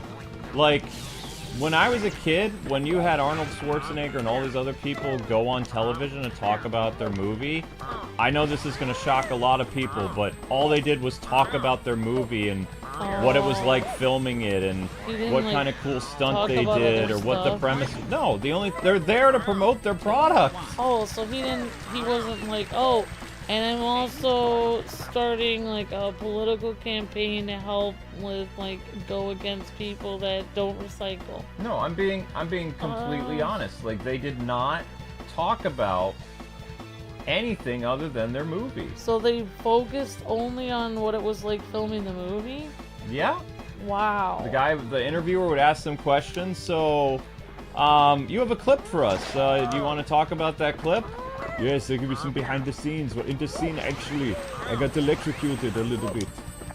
But you don't see it in the movie, but I used the pain of the electrocution in order for my character to go through, like, something. And it's like, wow, it came out great. But, yes, secretly, behind the scenes, I almost died. Oh, wow, I didn't know that.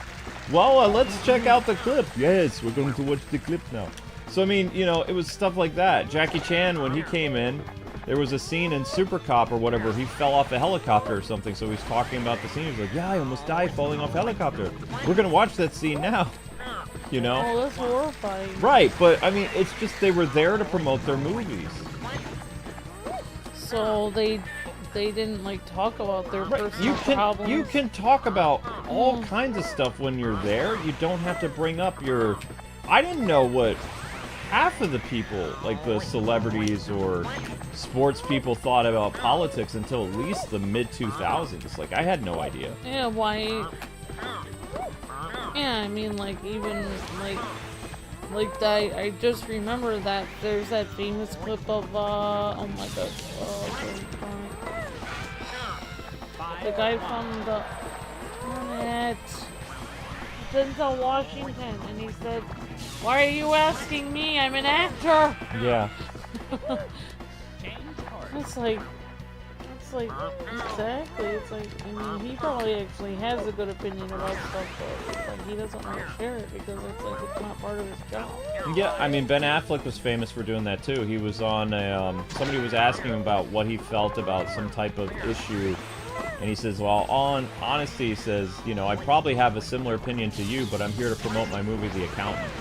So, like, Right. you know, he wanted to talk about his movie. Like, why would And he then- sit there talking about something else? And then they steered it away from politics, and they asked him about Batman, and he's like, look, we don't have anything to talk about Batman. I'm here for The Accountant. Right. Why would he continue to talk about a movie that's never happening again? It's actually, I think it's the press's fault that Ben got so fed up with the Batman stuff, because every time he was there to promote one of his movies, they kept asking him about Batman. Yeah, and also, like... Because to him it felt like, oh, people don't really care about this movie, they're just waiting until I do Batman. Yeah, And it just, like, it became a lot of pressure for him.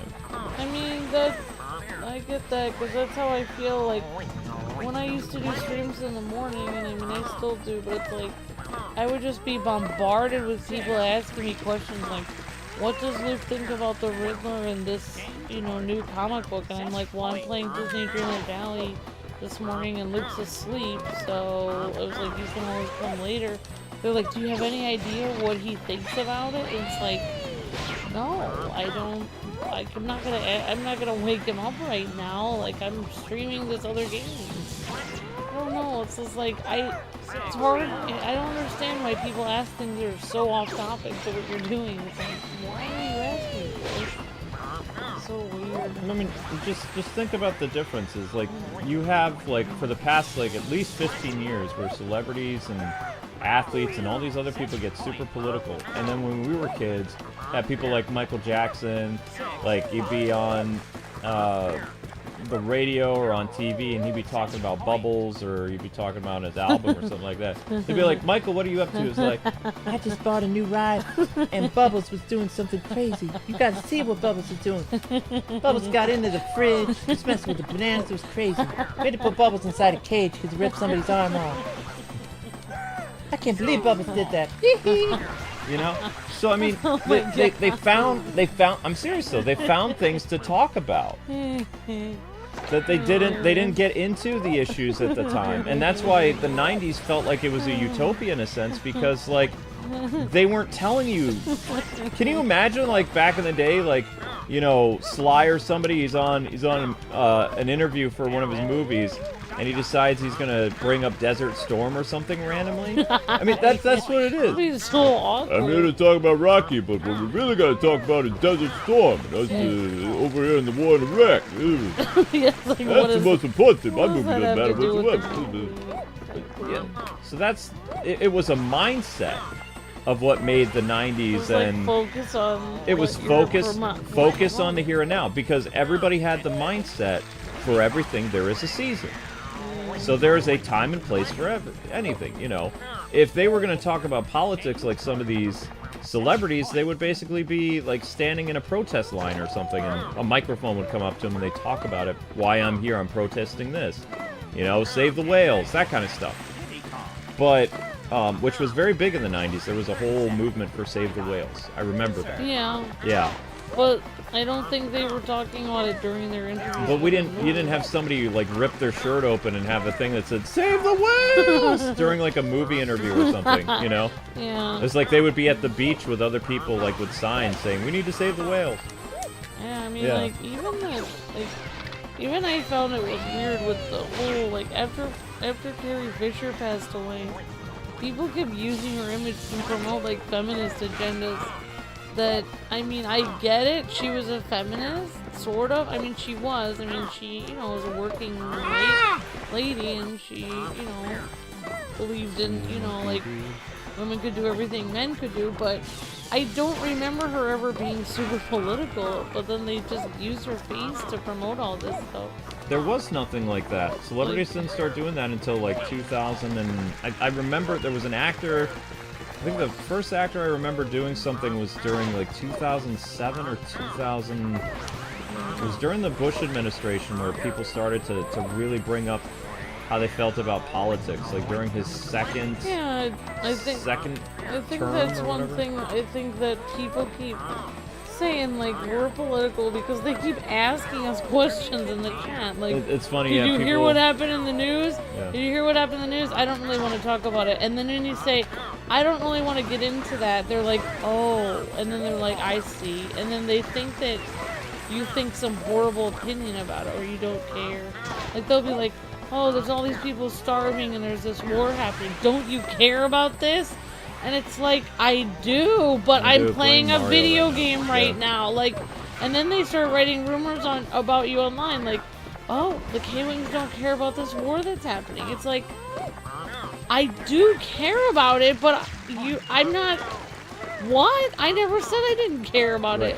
And then they put words in your mouth. As you said, it's like a lot of it And then stems down to we were responding to questions. Just on my Twitter where people said I went on Twitter rants. Like, people would ask me what I felt about something and I would Right. respond to it. That's what And then I they would hate. take my tweets out of context. That's what I hate. And It that's wasn't me just like randomly going to Twitter And and being like this and that and blah blah blah. We actually had one person, I think, leave, like, possibly an alternate leave over the war in the Ukraine. I think so. I don't Because, know. because basically what was happening was the war thing was going on, and then, well, obviously it's still I mean, going it's on. been going on off and on But for 3 years now. basically they were like trying to like, you know, talk about what side they were rooting for to win and stuff, and I just like I'm literally not rooting for a side to win in the war. I just want the war to not happen. Like, I just don't feel like people should. I don't think it's good ever for any, like, people are like, yeah, more people are dying on this side than this side. This is great. And it's like, it's actually not good that people are dying at all in reality. Like, I don't think it's good to be like rooting. And also, we had people from the Ukraine and Russia that were all in our chat. Yeah, that was awkward. So I that remember was that. why. That's why I started deleting comments, like when people were rooting for one side or the other, and then the person just left our channel and they were like, "Oh, I see. You probably hate this country," and it's like, no, I don't. I haven't even picked a side. I don't even know what you're talking about. I was just trying to help moderate my own chat. Fence sitter. Like that. That's what I feel like. Half of this stuff about being political about us comes to like me just trying to. I don't even like. It's not that I don't care, but I'm not personally involved. I don't live in Russia or the Ukraine. It doesn't actually involve me. Like it. I'm literally. It doesn't. It. I'm not. I don't. I would don't, move on. I'm not involved at all. What I find funny though is like we actually used to have people in Russia in our chat, and then YouTube banned Russia. So it's like we used to have at least on average like 10 people from Russia watching us from like on live streams starting as early as like 2015. There was people from Russia and Germany. I always remember like somebody would get annoyed from Germany my Arnold Schwarzenegger impression because they were, you know, it's an Austrian impression and they're German, so they didn't appreciate that. Yeah. But I don't get that kind of Like, stuff there was anymore, another like, person. because all our videos are blocked in Russia.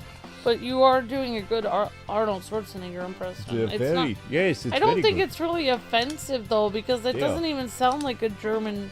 Like, I could do a Heidi Klum impression. She's German, but I would do a very bad job. I'm not even gonna try because I can't do a German accent. It would sound so bad if I attempted to do it. Alright guys, we gotta buckle down and watch the shorts. Shorts. Okay, so next up on the thumbnail, I'm gonna type Mario characters, and so we completed Diddy Kong. Diddy Kong is done. He has a star now. That was pretty rough. That was pretty rough. And this is why I like doing uploads better, because nobody can ask you while an upload is playing what you think about some kind of current event, because you're not live. Mario Power Tennis characters PNGs. The characters that they have available are Mario, Luigi, Peach, Wario. Okay, so we can do Koopa Troopa. Luigi just got a black eye there. Yeah, these were fun little outtakes that they did. Oh, wow. Okay, so Daisy has one. Peach has a ton. Luigi getting beat up. So I saw a disturbing video today about AI robots I don't want to know. that were going berserk. And, like, there was one robot that was, like, basically, like, he was, like, on like, hanging from something.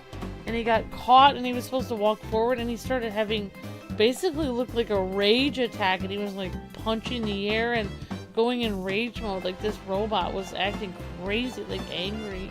And I was just like, oh my gosh, everyone was saying the Terminator is real, like we're all screwed. Because, like, I mean, the robots are out of control. I have to say, I am kind of concerned. Robot overlords are going to take over everything. Probably. There's lots of great renders for Yoshi, because I want Yoshi on the thumbnail. Waluigi has a thumbnail with a tennis racket. Hello, Linky. Shy Guy has one. I figured Shy Guy had one. Ow! Easy, Linky. Let's go with... I think Bowser Jr. would be, because I don't see a Bowser Jr. One. I think people just like Daffy Duck a lot. I mean, darn it, Donald Duck. Wow. Wow. Whoops. No, Rosalina wouldn't be in this because this is years before Super Mario Galaxy came out in 2007. So Rosalina didn't make her debut until years later. So this is just the principal Mario cast. I don't even know how I found one with Diddy, to be honest, because there's really no render of Diddy Kong here. So why don't we go, because I see one for Koopa Troopa, so I'm not, I can have Koopa Troopa on the thumbnail. Canceled. I don't see one with Donkey Kong, so we could try playing as Donkey Kong. Your thumbnail for that Fortnite thing is insane. Look at how good that is. Look at that. That looks like that's a real render from that background. That's a real tennis court in the background with lighting. Whoa. And the way that Luigi looks, that looks like a brand new... Pretty cool.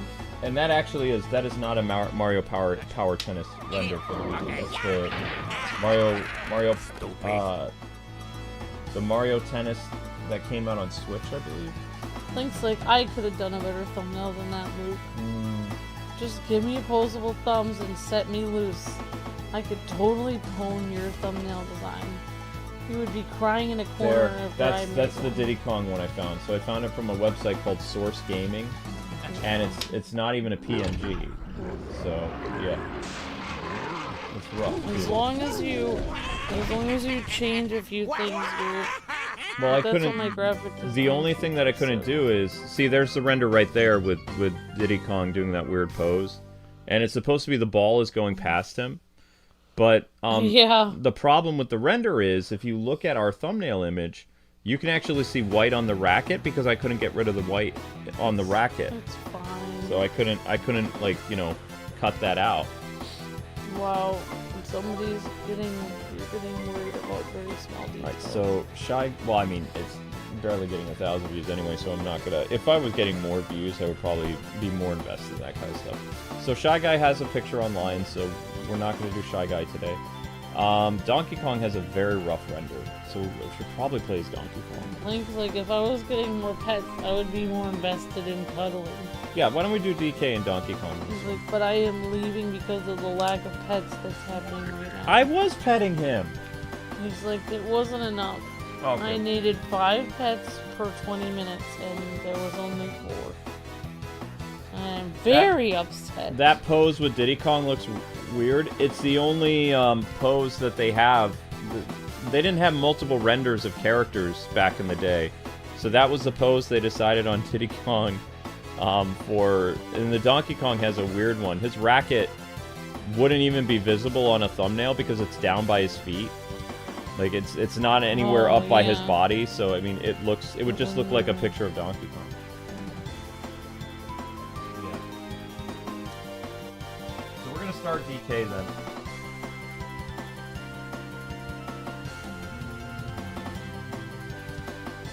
Alright, Donkey Kong, let's kick it off.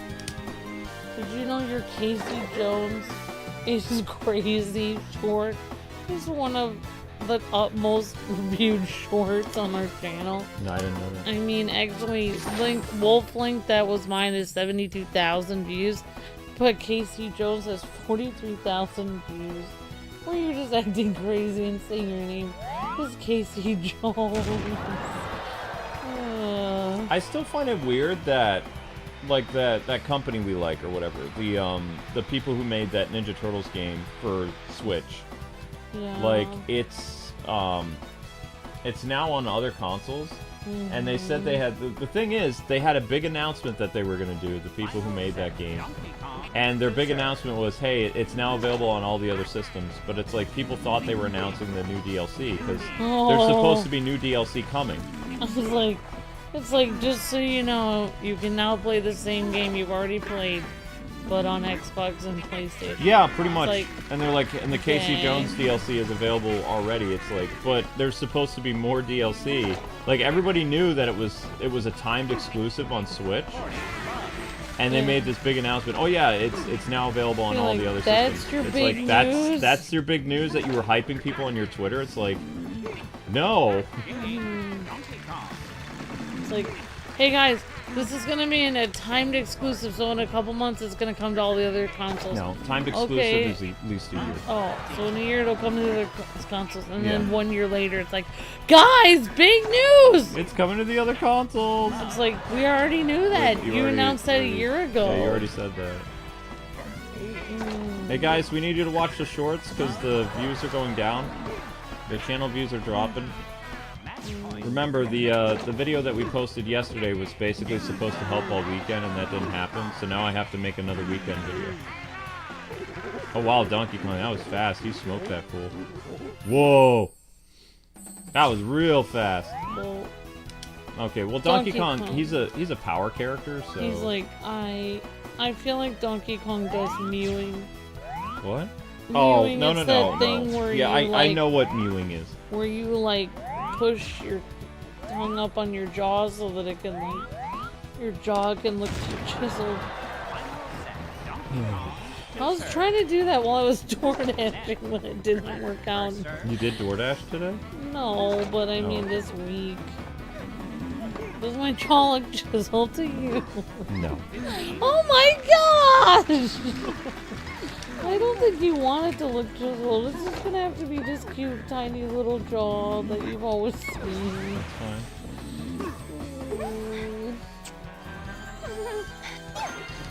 I don't know what you're talking about.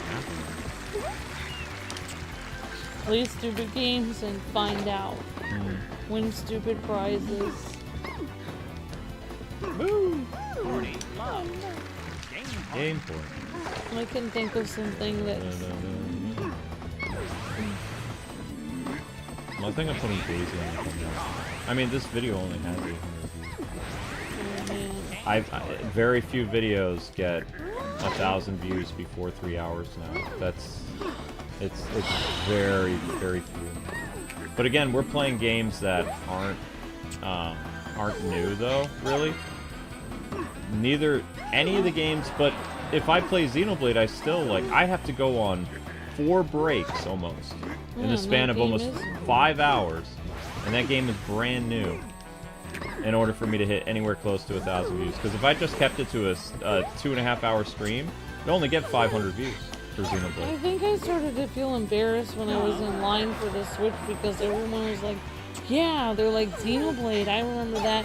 I'm gonna save up for that game, and like every game that people mentioned I had played. Yeah. It's like we cover every game. And I actually had somebody like ask me, they were like, so you cover every game? They're like, so you play every game in existence? So they're just like, do you have any fun playing it? And I was like, do every game in existence. I was like, well, I said, yeah, I said the community is really fun. But I said, yeah, I mean, like, sometimes it's a lot. Like, covering so many games. But we don't cover every game, and like, this year in particular, there really hasn't been a lot of new games. It's all RPGs. That's what I've been saying. Like, 2025, for the most part, has all been RPGs. We couldn't cover every game, every indie game that came out. And they're really long RPGs. Like everybody's playing Elder Scrolls Oblivion right now. Yeah. That's a massively long RPG. It's a great RPG from 2006, mind you. And they censored a lot of it, but like it's another RPG. And like this month there's another RPG coming. So it's like 2025 is literally the year of RPGs. There hasn't been a lot of short action games. When I mean short action games, like 20 hours. There hasn't been a lot of that. The only action game that we have played so far this year was Split Fiction. Yeah, the game was interesting, but honestly, like, I mean, it was cute. It was very cute. I'm surprised that didn't get more views, honestly. So the reason why the channel is struggling so much is because, like, I think we're going to have a great June, like, next month. We have to find a way of making this month work. Because Mario Power Tennis is not doing as well as I hope. This is, what, stream number 3? And already we're close to 3 hours at under 1,000 views. And it's the weekend, for crying out loud, which the weekend we're supposed to get, like, double the views. Which makes me really worried about how the week is going to go.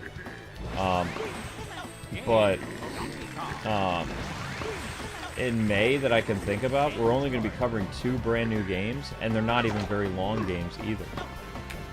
And one of them is a fighting game collection that comes out, you know, near the end of the month. And then there was the 2 action games we were looking at were both delayed until later this year. So the one cool Chinese action game that had a runtime of about 15 hours, that'd be like 10 live streams, Yeah. was coming out on May 28th. That got delayed until August. And then there was another action game that got delayed until, I think it's July. July or September. Oh, wow. Yeah. And Monster Hunter didn't do well. Monster Hunter only, for me, it only got 10 live streams before it died off. So it took me 8 streams to do the main story. Well, there's all sorts of new stuff they're adding, and you didn't even get to watch that singer lady and the entire hub where you can play games with barrels and stuff. Nope, I didn't get to do anything because, like, no one watched you it. got all the DLC. You might as well show off some of the DLC that, like the little bird that follows you around that looks like a fairy. I'm not going to do another Monster Hunter stream until it gets 1,000 views. It has 975. Right, but it's been at 975 for a long time. Oh, well, I'll have to make a push on other Facebook I refuse. things. I am not going to do another Monster Hunter stream until that stream gets 1,000 views. Okay. It's the principle of the thing. Alright. I say what I mean, and I mean what I say. I don't backpedal. Okay. I'm just saying. Like, Alright. If people want more Monster Hunter, they have to watch the Monster Hunter. Alright. I'm the only one asking. That's the rule. I'm the only one asking. But I mean, I've already said for the okay. most part, like even Multiverses. Multiverses, I knew I wasn't gonna get people to watch again because Multiverses is dead. But Warner it Brothers got announced to it. 1,000. Yeah, so I'm gonna do a finale of it on May 29th.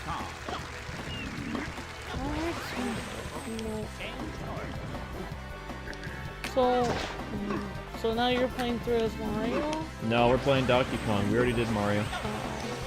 And Donkey Kong is a power character, so he's strong, but he's not very fast. So you have to rely on using Donkey Kong's super moves in order to win the day. Oops. Oh. So, I mean, he can hit the ball harder, so, I mean, you can kind of be technique-based a little bit. Bam. Yeah, there we go. Oh, that makes sense. Oh, this is the end of the mushroom. There we go. So, Donkey Kong is not a technique character, though. No, he's a power-based character. Power. Alright, now we're going to the flower cup.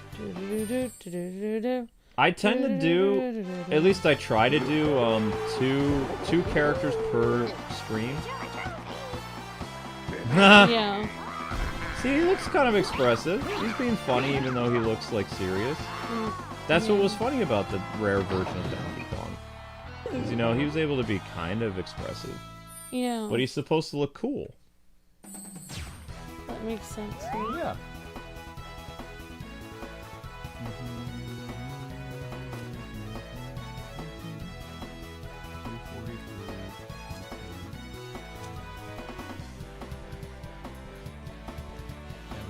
This year in particular has just not had that much stuff compared to like last year. We covered so many new releases. We're mostly juggling older games. Yeah. Which we are. Off the top of my head, I see that, okay, so we've done 10 live streams in the month of May already. Mario Power Tennis is from, 2004. We're on the 3rd stream of that. Fatal Fury City of the Wolves only had 11 things of content so far. And that's done until DLC comes out. Sega Superstar Tennis is, again, an older game. Road to Mario Kart series. The whole playlist has like 20 plus videos, or 32 videos, excuse me. And we played at least now like 9 Mario Kart games, I think. Right? Yay! Suicune Remastered came out this year, the HD version. We've had 7 videos of that. We've had 32 videos of Xenoblade Chronicles X. That was a new release. Split Fiction was a new release. Sonic Heroes was not a new release. Monster Hunter Wilds in February. Yakuza Like a Pirate. Vanity Fair was new. Big Helmet Heroes was new. Dragon's Crown is not done yet, and that was started in February, but that's an old game. The Abyss was a new game. We did Sonic All-Star Transformed Racing, which was not a new game. That's another old game series. Star Wars Episode 1, The Phantom Menace, was a re-release of an old game. Orcs Must Die was an attempt at a brand new game that flopped. It still has 850 views. After months, it never even got 900. Star Wars Jedi Power Battles was a re-release of a game that came out 20 years ago. Donkey Kong Country 2 was a re-release.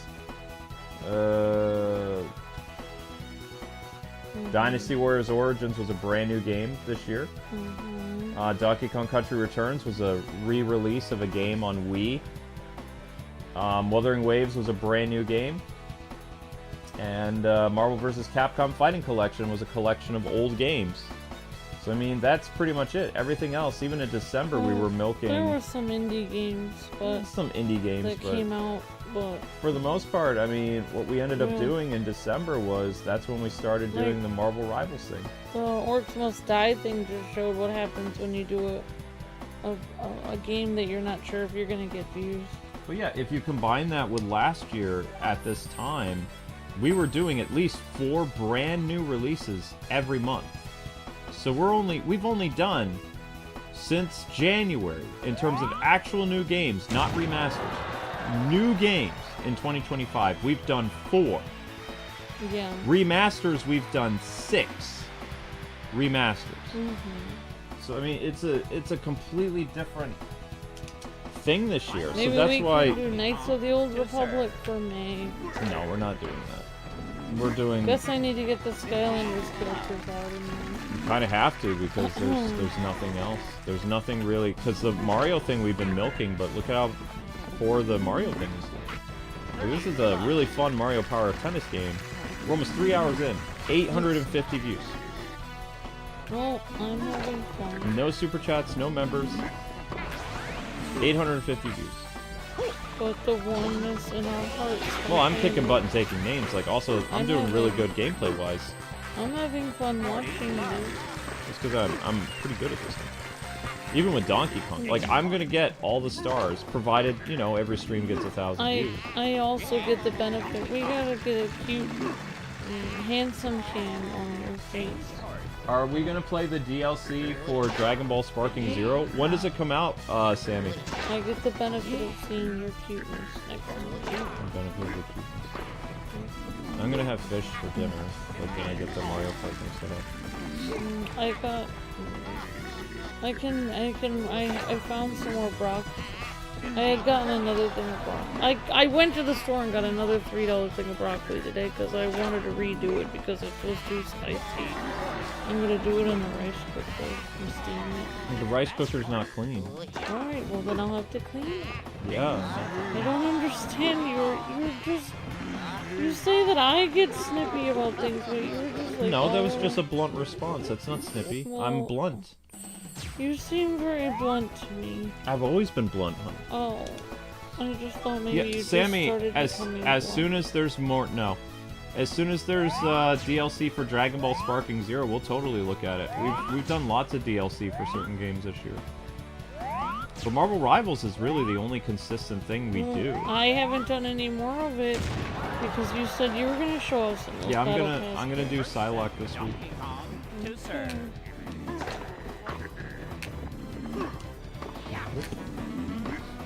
Oh. Well, honestly, I know this is a hot take. I'm kind of glad that Xbox is increasing their prices because it's better than them not existing at all. They don't need to increase their prices. But they were gonna go out of business if they didn't increase it. They're starving and living in a van down there. No, they're not, Amber. They're not going Yes, to they are. They're crying because they don't have any chairs in their office. They had to sell them all. Amber. Because they don't have any Amber, money. They're making a lot of money on Xbox Game Pass. They are. How is that possible? They just are. They're crying in the employee lounge eating. There is no. They're eating like, gruel on their lunch break. You can get away with increasing the price of games to $80 because Nintendo now did that. But you cannot increase a system that's been out 5 years and put another $100 on it. No one has ever done that. Oliver Twist, the orphan, is working at Xbox. Please, sir. It's like you only paying $60 a game. Can I have some more? We're increasing it to $100. They weren't doing a $60 game, remember? They were doing $70. Oh, please, sir. I need some more money. This won't cover the cost of my lunch. I don't know. Game point. Yeah, it doesn't work that way. They've had to sell all their chairs. They're sitting on the floor and they're like, because they don't have enough money. That's why they had to increase the price to $100. So No, they could pay Amber, their employees. Amber, you don't understand. When your system has been out 5 years, you do not increase the price $100. You lower the price to sell more units. Do you think that anyone is gonna buy an Xbox for $100 more than what their friends spent for No, it? they'll get the Switch 2 because the Switch 2 is a brand new system. I want you to interview somebody that you can find that's gonna buy an Xbox for $100 more. I want to see this happen. Oh my gosh! I just thought of something. We got 2 Xbox Series S because we were gonna do that game, that gaming whatever it is that game together, the gaming nights, Gotham Nights. Right, we did it to play Gotham Knights. If it's $100 more, What? then we can sell it for $100 more online. No, it doesn't work. This is that gonna way. be great. You're not gonna get Oh my gosh. You'd be lucky if you could get $200 for that system. Okay. You paid $400 for it. I'm ready to sell it for that because I'm not using the other one at all. I need $200 for paying bills.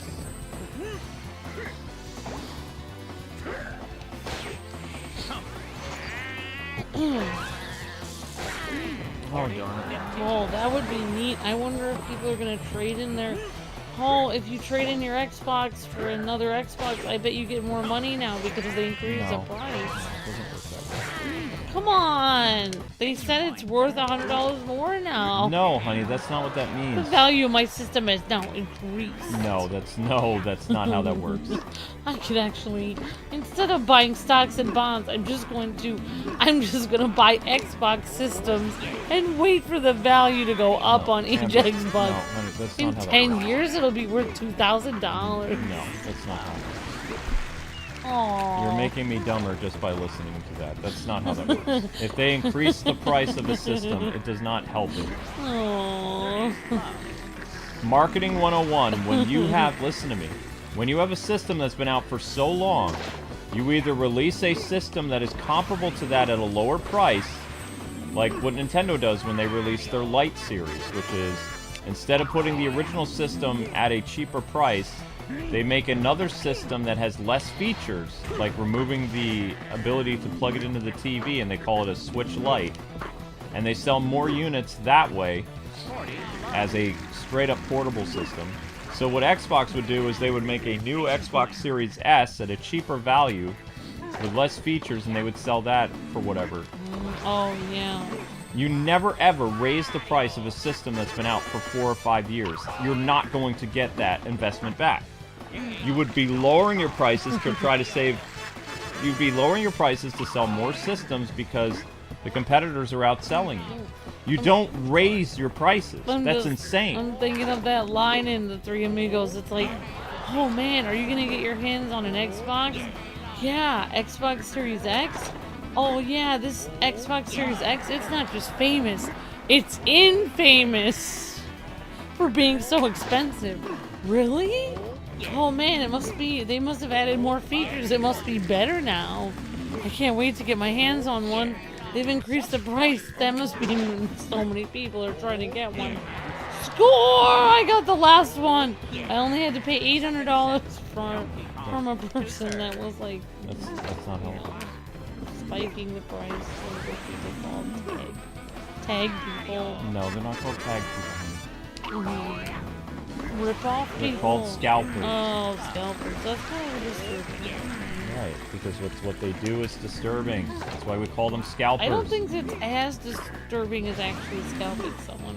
Like, Yes, it is, because you're scalping them with prices. but you're not scalping the actual Okay, scalp. you're overthinking really it. violent. You're overthinking. You're missing the meaning of it. It's supposed to be something that's shocking because what they're doing is shocking. That's why we came up with the term. I would much rather be charged $300 extra than have somebody like attack Nobody's really. scalp with a No, tomahawk. no, that's not. You're so frustrating, you know that? And after watching The Last Samurai, where there's a scene in which somebody, actually no, it's Tom Cruise, he explains what scalping is and saying that it, like, I don't want to talk about it, but he talks about cutting something. Amber, can you please move on? Oh my gosh, why do you have to over-explain everything? I understand streams streams last longer now, but I got a highlighted message. still not a super chat though. But it is a highlighted message, which means someone has been a faithful member for many months, and that's important. I know. I'm still not. No.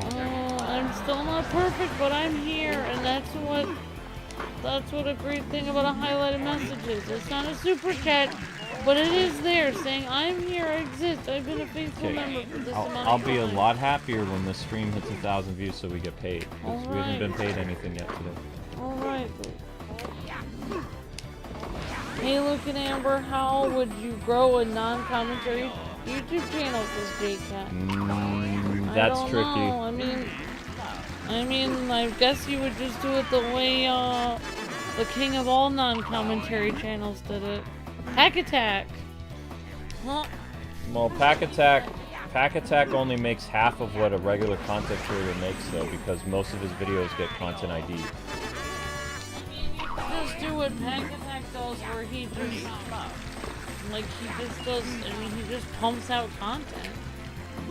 I mean, and he clearly shows. I mean, also Arkham Videos does non-commentary videos. Yeah, but he's whitelisted with Warner Brothers, so. So, I mean, there are channels that do it. Basically what they do is they just focus on their gameplay. And they just focus on very clear gameplay showing exactly... It's basically gameplay tutorials. You know, instead of, if I was doing a non-commentary gaming channel, I would probably practice the game before I get in. Just so I wasn't bumping into walls and stuff. Since there's no commentary, it would be super awkward watching that. So I think, like, the non-commentary channels, I think they have to make extra sure they're, like, better at the game than normal.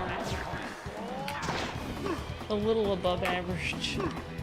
Well, also, like as I was just explaining to people again, non-commentary channels make half of what a commentary channel makes, because even if, like, we only get 1,000 views a video on a live stream, we make more than someone who would, like, do an upload and have half their revenue taken. Like, either they're going to get shared revenue or they'll get no revenue for their upload, because there'll be music from, like, Final Fantasy or something, and then that video will be claimed. Like, literally, we have, even as commentary channels, we have a lot of our videos that get claimed from developers because of music or because of cutscenes, and then that's it, you know, for that. So with a non-commentary channel, from what I remember speaking with Pac and some other content creators back in the day, is like, you know, I'd be like, man, you're getting like 1 million views a video, and he's like, Luke, just so you know, he says, that is 1 million views, but he says, I only have half the monetization because there's so many copyright claims on there, and it's all copyright sharing. So he says, even though it's 1 million views, I'm making what a YouTuber would if they had 20,000 views. So there you go, Jay Katzel, because there's no, usually to make money on the video, it has to be a transformative work, so bingo. It's better to actually have, you know, a cat cam on there, or, you know, like, you either reacting with your face or reacting like verbally, like, talking, like how I am right now. So yeah, you can do it though. It is possible, it's just you have to get a lot of views. I mean, I would just, I mean, to have a non-commentary channel, I mean, it'd be the same as a regular one. You just upload videos and post them, and, you know, if you have something to say about the video, like, oh, you know, like, this is the end of the series, or this is the last final boss, you just type it in the description of your post when you, or in the title, or in the description of your video. So I mean, you can still type things and let people know what the video's about. You just can't, you know, you're not commentaries, you're not going to say it in the video. Just say it in the title. Well, yeah, I don't even think Pac Attack actually talks on Twitter very much. No, he doesn't talk on Twitter anymore. I haven't heard him, I haven't spoken to him in a DM in probably 5 years. The last time I talked to him is when our channel got hacked, and he said he was praying for us. That was about it. That was the last I've ever, spoken to him. If you wanna, I mean, there you go, J-Cat. I mean, I feel like those are some of the best non-commentary channels on YouTube, Arkham Videos and Pac Attack. You just, like, look at their channel and just kind of, I mean, the best way to see what to do is just look at someone's pattern, you know? Like, you go to somebody's channel that uploads, like, for instance, like, I mean, I know there's a certain YouTuber that every time there's a new Fortnite news, they upload a video about that Fortnite news. So that's their pattern. You know, that's what they've decided to keep doing. So, like, Pac Attack has a pattern. He usually covers every Lego game. And then he uploads, you know, maybe an all cutscenes video of it, or he'll upload, every tutorial on how to do the boss. And I mean, it's really easy to see somebody's pattern, and then you can just kind of sort of mimic their pattern if they were working. Or you can change it to match your own. Like, oh, this is cool, he does these boss things, but I don't really think I want to do that. So I'll do this thing, all cutscenes, and then I'll also try, I like Animal Crossing, so I'll do Lego, because I took this idea from this YouTuber, but I'm also going to add in Animal Crossing, because I love animals. I mean, people do watch. I mean, you don't have to commentate on everything. People will watch someone non-commentating. The channels that make the most money right now are channels that don't do full gameplay. They do news videos. So if you want to make money on YouTube, the best, like, even in all honesty, like, if I was able to get 20,000 views and upload for news videos, I would stop live streaming, because live streaming now, I have to stream for, what is it? I have to stream for over almost 4 hours a stream. Like, this stream, 906 views after 3 hours and 9 minutes. So that means I'm only getting 10 or 15 views every 10 minutes. Okay? Even with 70 plus people here. My upload that got 20,000 views in 2 days made $80. That a live stream at 1,000 views does not make $80 a stream. Not even half. I don't even think it makes $40 a stream. Maybe 20. But the reason you have to understand that if you're making like $20 a stream and you do like 4 or 5 live streams, that's how we were successful. Is the live streams was paying, and now the live streams aren't paying. But the uploads is like you're hoping lightning strikes again. There's no guarantee. Like I put in 2.5 days of work on that top 10 video. It got 1,000 views after a day. It'll probably make $1. Whereas that news video that was really successful, yeah, it made 80 bucks, but it was luck that it got views. It all depends on the topic, it depends on the thumbnail, it depends on the title, it depends on the engagement. We got lucky with a lot of people like writing and arguing with each other in that one These Games Won't Work video. You know, it created a lot of buzz, and people continually kept coming and watching it, and we made money on it. But something that it's annoying because it's not consistent. You never know. Especially in our case, we're shadow banned, so we don't have a guarantee that this many people's going to show up per video. I will say this though, JCat, like, I don't know if you're still here, but, and JCat says, no problem. Thank you so much for all your years as all of your time as a member, JCat. All your months as a member, if not years. And basically, this is something I noticed just on the positive side. And I don't know if Lucas knows this, but I do. Like, so say you're making a playthrough of like Lego or something. Well, this doesn't always work anymore because we're shadow banned, but it used to work like this. So you make like say you're gonna make 10 videos in a new game. The new game history. Say you're gonna play Funko Pops. And it takes you 10 videos to get through. Well, the first time you do a video, say you're just starting out on your channel, so you know, theoretically, or you've been doing your channel for a little bit, but you still don't have a lot of subscribers. Then you get 200 views on your first video. And that's probably gonna remain kind of like that. It's gonna die down. But then you make your second video, and you make sure that you kind of like show the playlist to your first video, where it starts at number 1. So then when people see your second video in the search engine, that's going to get 200 views. Then your first video is probably going to pop up to 300 views. Those people are going to go back and watch that video. So the longer your playlist is of a stream, you notice all of our playlists of most of the playlists of series we've done, the first episode has the most views, and every time we post another episode and add it to the playlist, it helps that first video to get a little bit more views. So I mean, that is another great way. That's why people do playlists of a series. That's why Let's Plays can help your channel, because it's gonna keep pushing that number 1 every time you add another. And then if you finish the series and then people watch the end is something people usually tune in for a little bit more than, you know, episode 37. They'd rather tune in for where it says end. That used to work though, but when we put end on the thumbnail, it doesn't bring a lot of people anymore. No. Well, it used to. It used to, yeah. But I mean, there's a way. I mean, that's basically how it is. I mean, that's. But YouTube is moving away from Let's Play content. I mean, it's all about people just covering the news. So yeah, I mean, like that's how it used to work. Like Let's Plays used to actually help your channel, because every time you added another video to your playlist, people would go back and watch the first episode again, and then they kind of watch a third. But that doesn't really work like that anymore. Doesn't work that way. When I comment on videos, does it help a lot, says Alex. Yes.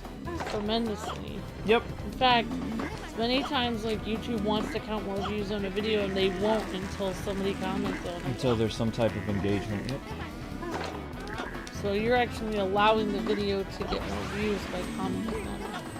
Because they say the video is having a lot of people watch it.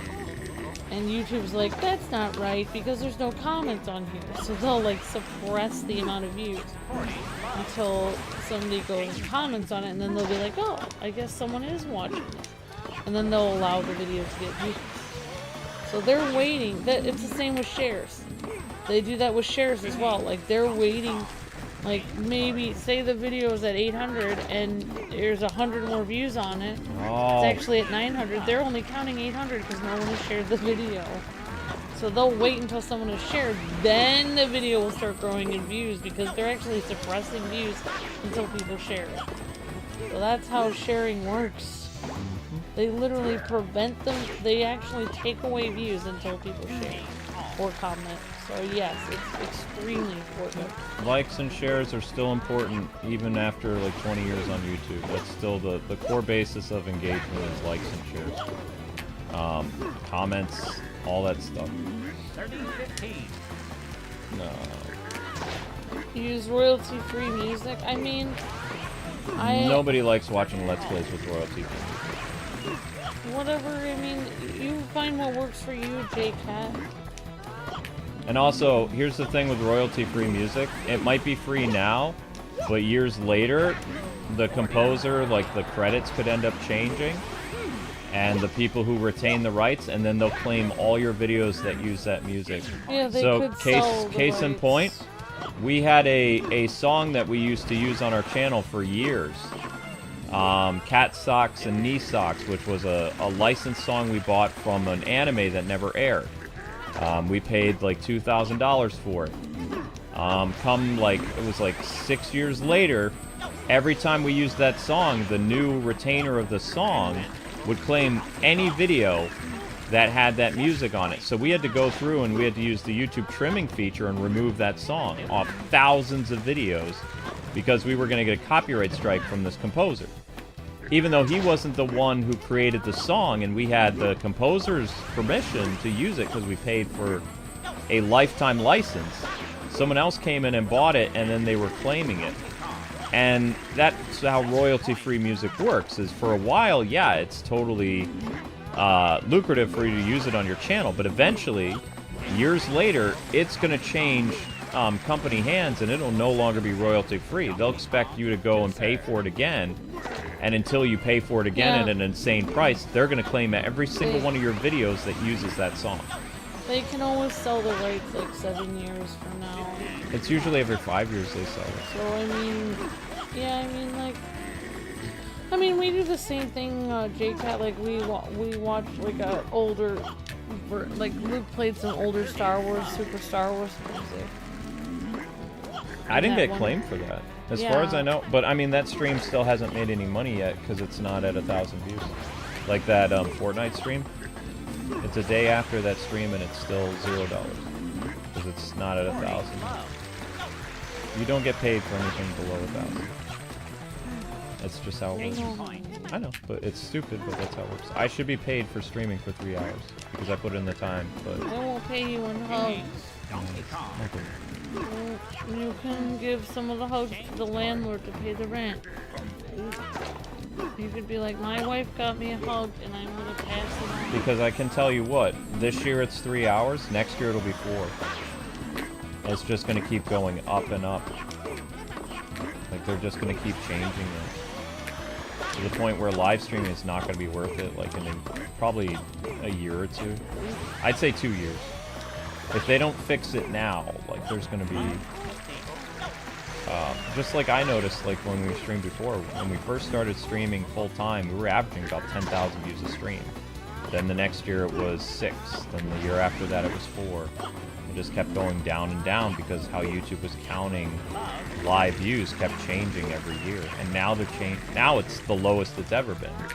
It's like a streamer literally has to stream, even with 70, 80 people, for 3-4 hours just to get 1,000 views. Where are you playing as right now? We're in the Star... This is the second match of the Star Tournament, and we're at match point. Are you playing Donkey Kong? I'm playing as Donkey Kong, yeah. So we're going to be doing the championship next. Why does he throw a banana at the ball? Why not? He's a monkey. Why I wouldn't just he think, throw a like, banana? how would that help, though? I just don't think the banana would actually fling the ball back.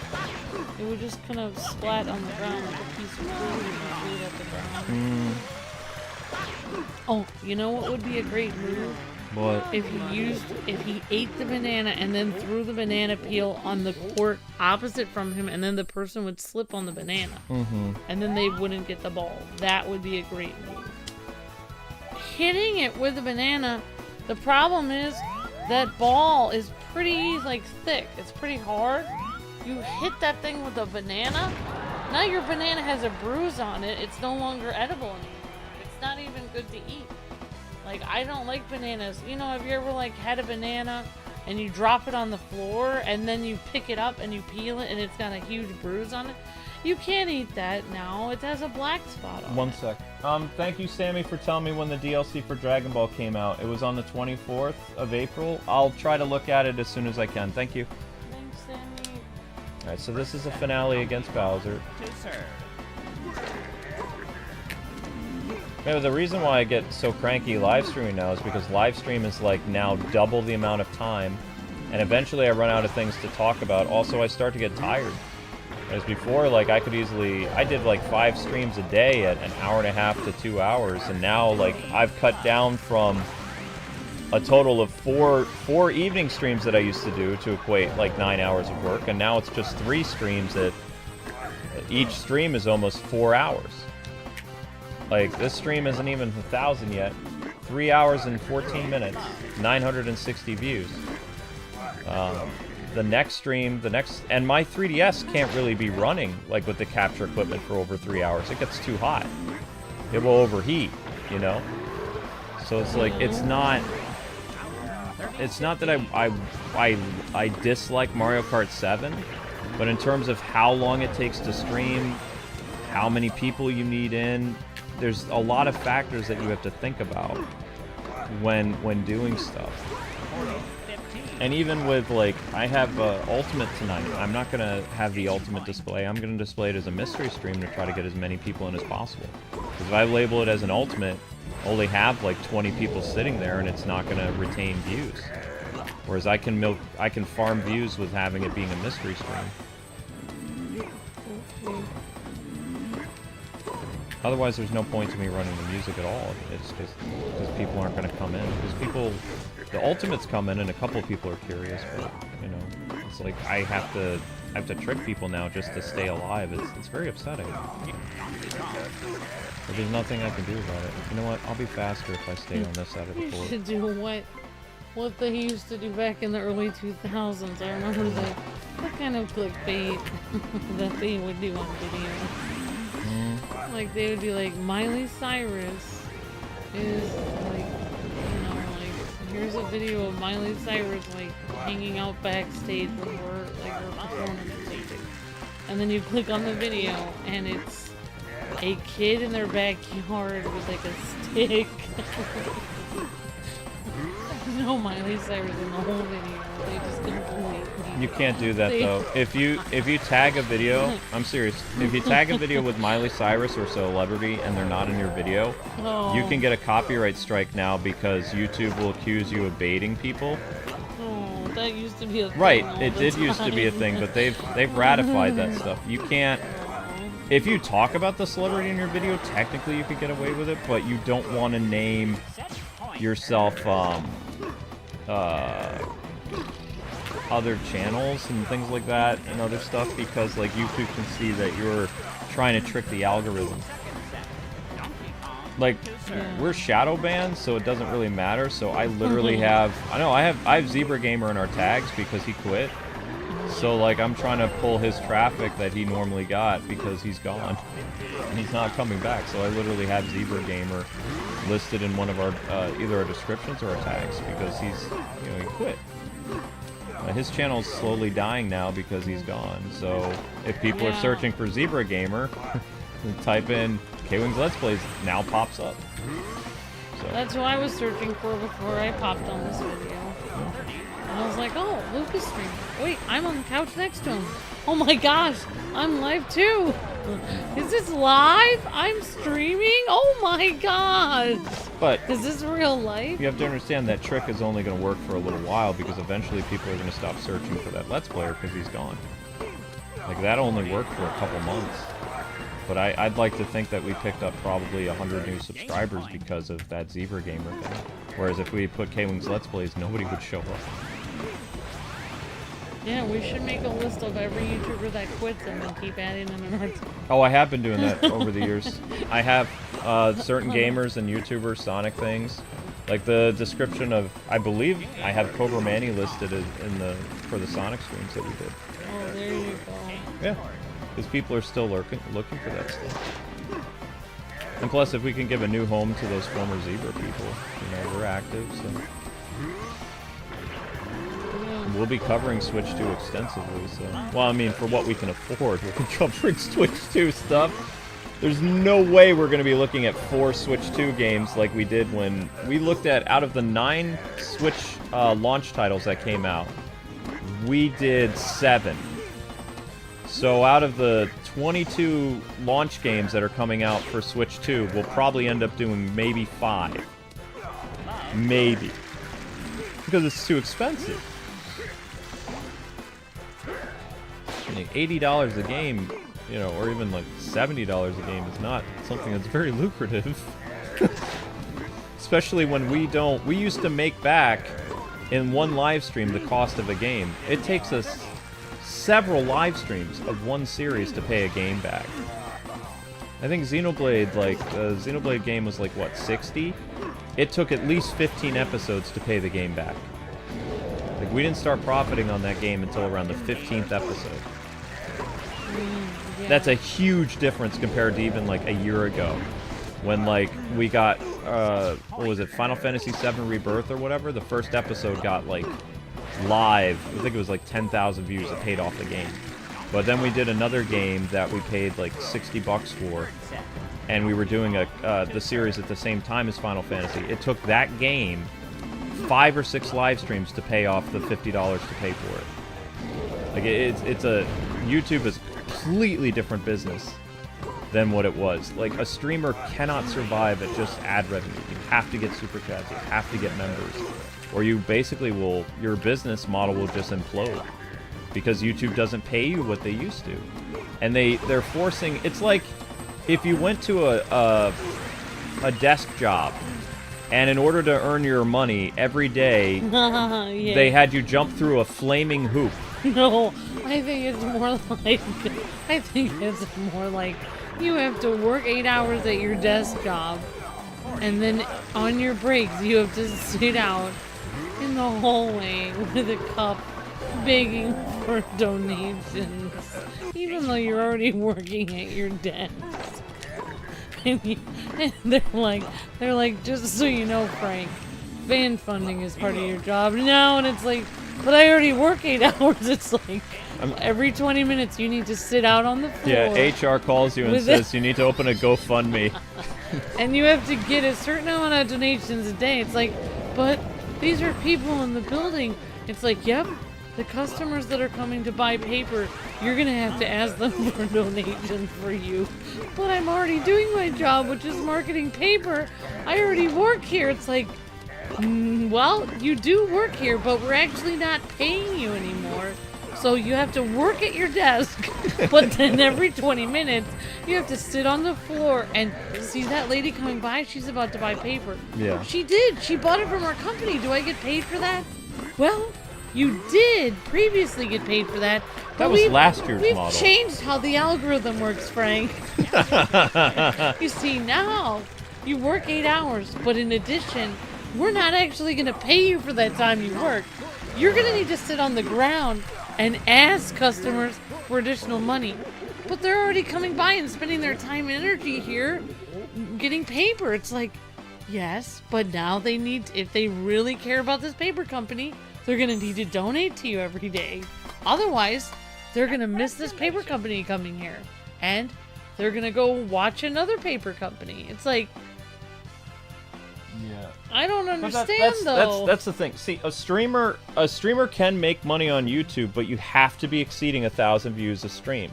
It's not just like getting the super chats and the memberships. Like for us, like as a Shadowban channel, if we don't get 1,000 views and we did a live stream that was 4 hours long, for that 4 hours we made 0 revenue. So I mean, the reason why Amber and I get stressed and kind of like agitated and then our haters pounce on us because we're having a bad day is because we just did 6 hours of work for 0 money. And no business can do business without making money. What happens is your business model just collapses. But you can't expect people to super chat and, you know, become members every day because that's also not feasible for people. Like a YouTuber should be able to self-sustain themselves through ad revenue, but YouTube makes it impossible for us as Shadowban to hit that model of like, okay, this is what's required for us to get paid. And what I hate is when we get like 900 views a stream after like 3 hours, and we were just 100 views short. That really ticks me off. I hate that. But anyway, we cleared all the Donkey Kong characters were done in this stream. So, assuming this gets 1,000 views afterwards, because it will get 1,000 views after it's archived, but it's not going to hit 1,000 during the stream, which sucks. But we're dropping views like crazy, so we got to get the next stream started. But I'm thinking of putting Daisy on the thumbnail tomorrow, and then it would be Daisy and maybe one of the flying turtle characters. If I can keep up like doing like 2 characters a stream to get their stars, we'll be done with this game probably by Thursday. And then we'll have to start something else. I'd really like to start Skylanders because people are looking for Skylanders. Skylanders just had a big anniversary and we can capitalize on that. Plus, we might be able to farm nostalgia from people who haven't watched the channel in 10 years. Seeing, like, Skylanders pop up or something. Because there's really... The next new game coming out in May is May 20th. Get ready for thousands of people in the chat to be like, you're still here? I am so tempted to... I thought you died. Like, I'm so desperate for views, I'm tempted to play Doom the Dark Ages. You know what you used to do? Do a documentary about how the Kwings died and stopped doing YouTube 10 years ago. Be like, remember the Kwings? They were that couple that died 10 years ago? Video essay on what happened to the Kwings, yeah. And slowly but surely they died.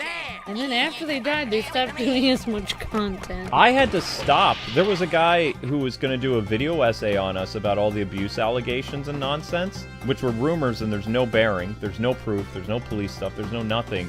This guy was going to do a video essay on our fall, and I contacted the guy. I said, you're basically going to make a video based on lies, and you'll be subject to litigation because it's not true. Right. It's like, if you want to talk about our fall, you could talk about how people attacked us for 5 years, how we survived 2 swatting attempts, how we had over 400 DDoS attacks in 5 years, you know, how we have to live stream 10, 11 hours a day to survive. I mean, that's all very interesting to talk about instead of actually just saying lies. You know?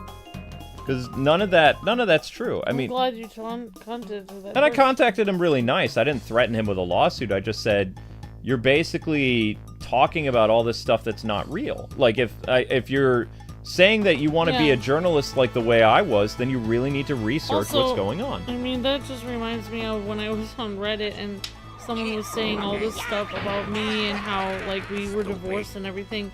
And I responded and I said, we never got divorced and we stream every day. And they were like, prove it.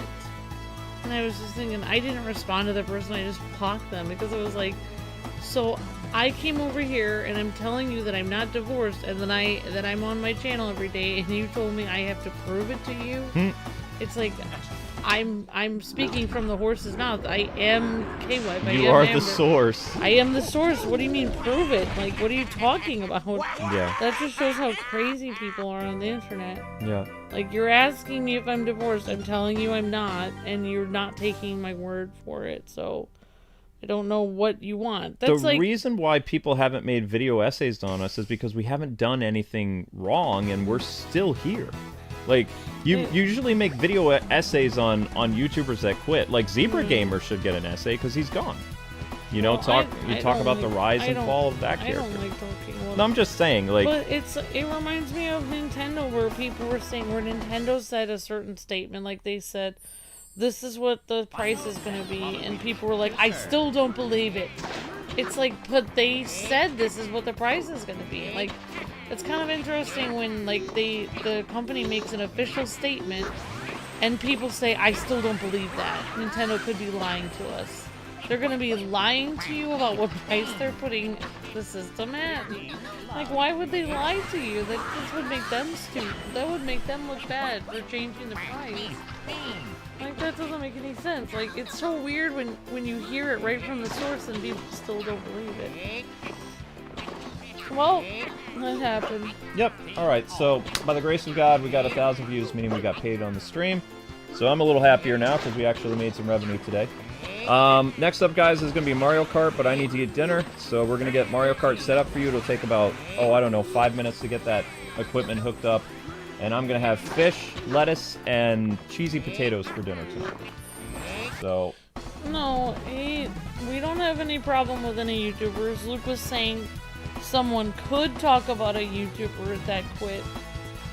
But, I mean, we didn't even say it in a bad way. That's not what I'm saying. I'm saying, we like... just said they could talk about why his channel, like, why he ended up quitting. That's what Luke was saying. Right. What I'm saying is, if you do a video essay, usually you would do a video essay on a channel that's not around anymore. Like, those... And there are a lot of Let's Play channels and other gaming channels that aren't around anymore, so it would make sense for... And this is how these essay channels make money, is they talk about people who aren't around. Amber and I are still here, so we literally are, like, the source. Like, if somebody's going to make slander about us, it'd be a good idea for them actually to reach out to us and get our side of the story. But a lot of these people, they don't even attempt to reach out to you because they're just trying to echo a narrative of an online lie, and they don't actually, you know, get to the real horse's mouth, so to speak. So I'm saying, you know, I'm sure Zebra would be open to talk about stuff, but, I mean, I don't even know why he quit. The last time I talked to the guy was, like, 4 years ago. He's a nice guy, and I have a feeling I know why he had to quit, because I know how the algorithm works. And I think he had to quit because YouTube isn't paying anymore. Yeah, I think that's what it was. I really believe it had to do with he wasn't making the amount of money that he used to, even though he's getting a lot of views. I honestly think a lot more people are going to quit in the next 5 years. 2. Like, a lot of people. You're going to have... This year alone, you've had 15 Let's Players quit. You've had 2 gaming news channels quit, and you've had 2 Minecraft people that were huge quit. And 1 Roblox person. Yeah, and so more to come. There's more. I mean, last year we lost 100 gaming YouTubers quit. This year already we've lost 35. And it's only May. So, I mean, more and more people are leaving all the time. And some of them haven't quit, you know, the internet. They've gone to, like, Twitch or maybe Kick or Rumble. But, you know, in terms of YouTube, yeah, they left. But anyway, people... see you guys on Mario Kart. Thank you for watching, and Daisy will be tomorrow in Mario Tennis. God bless, happy gaming. Thanks so much for watching. No super chats on the stream, so we don't need to thank anybody, but we appreciate you guys watching, and Mario Kart is next.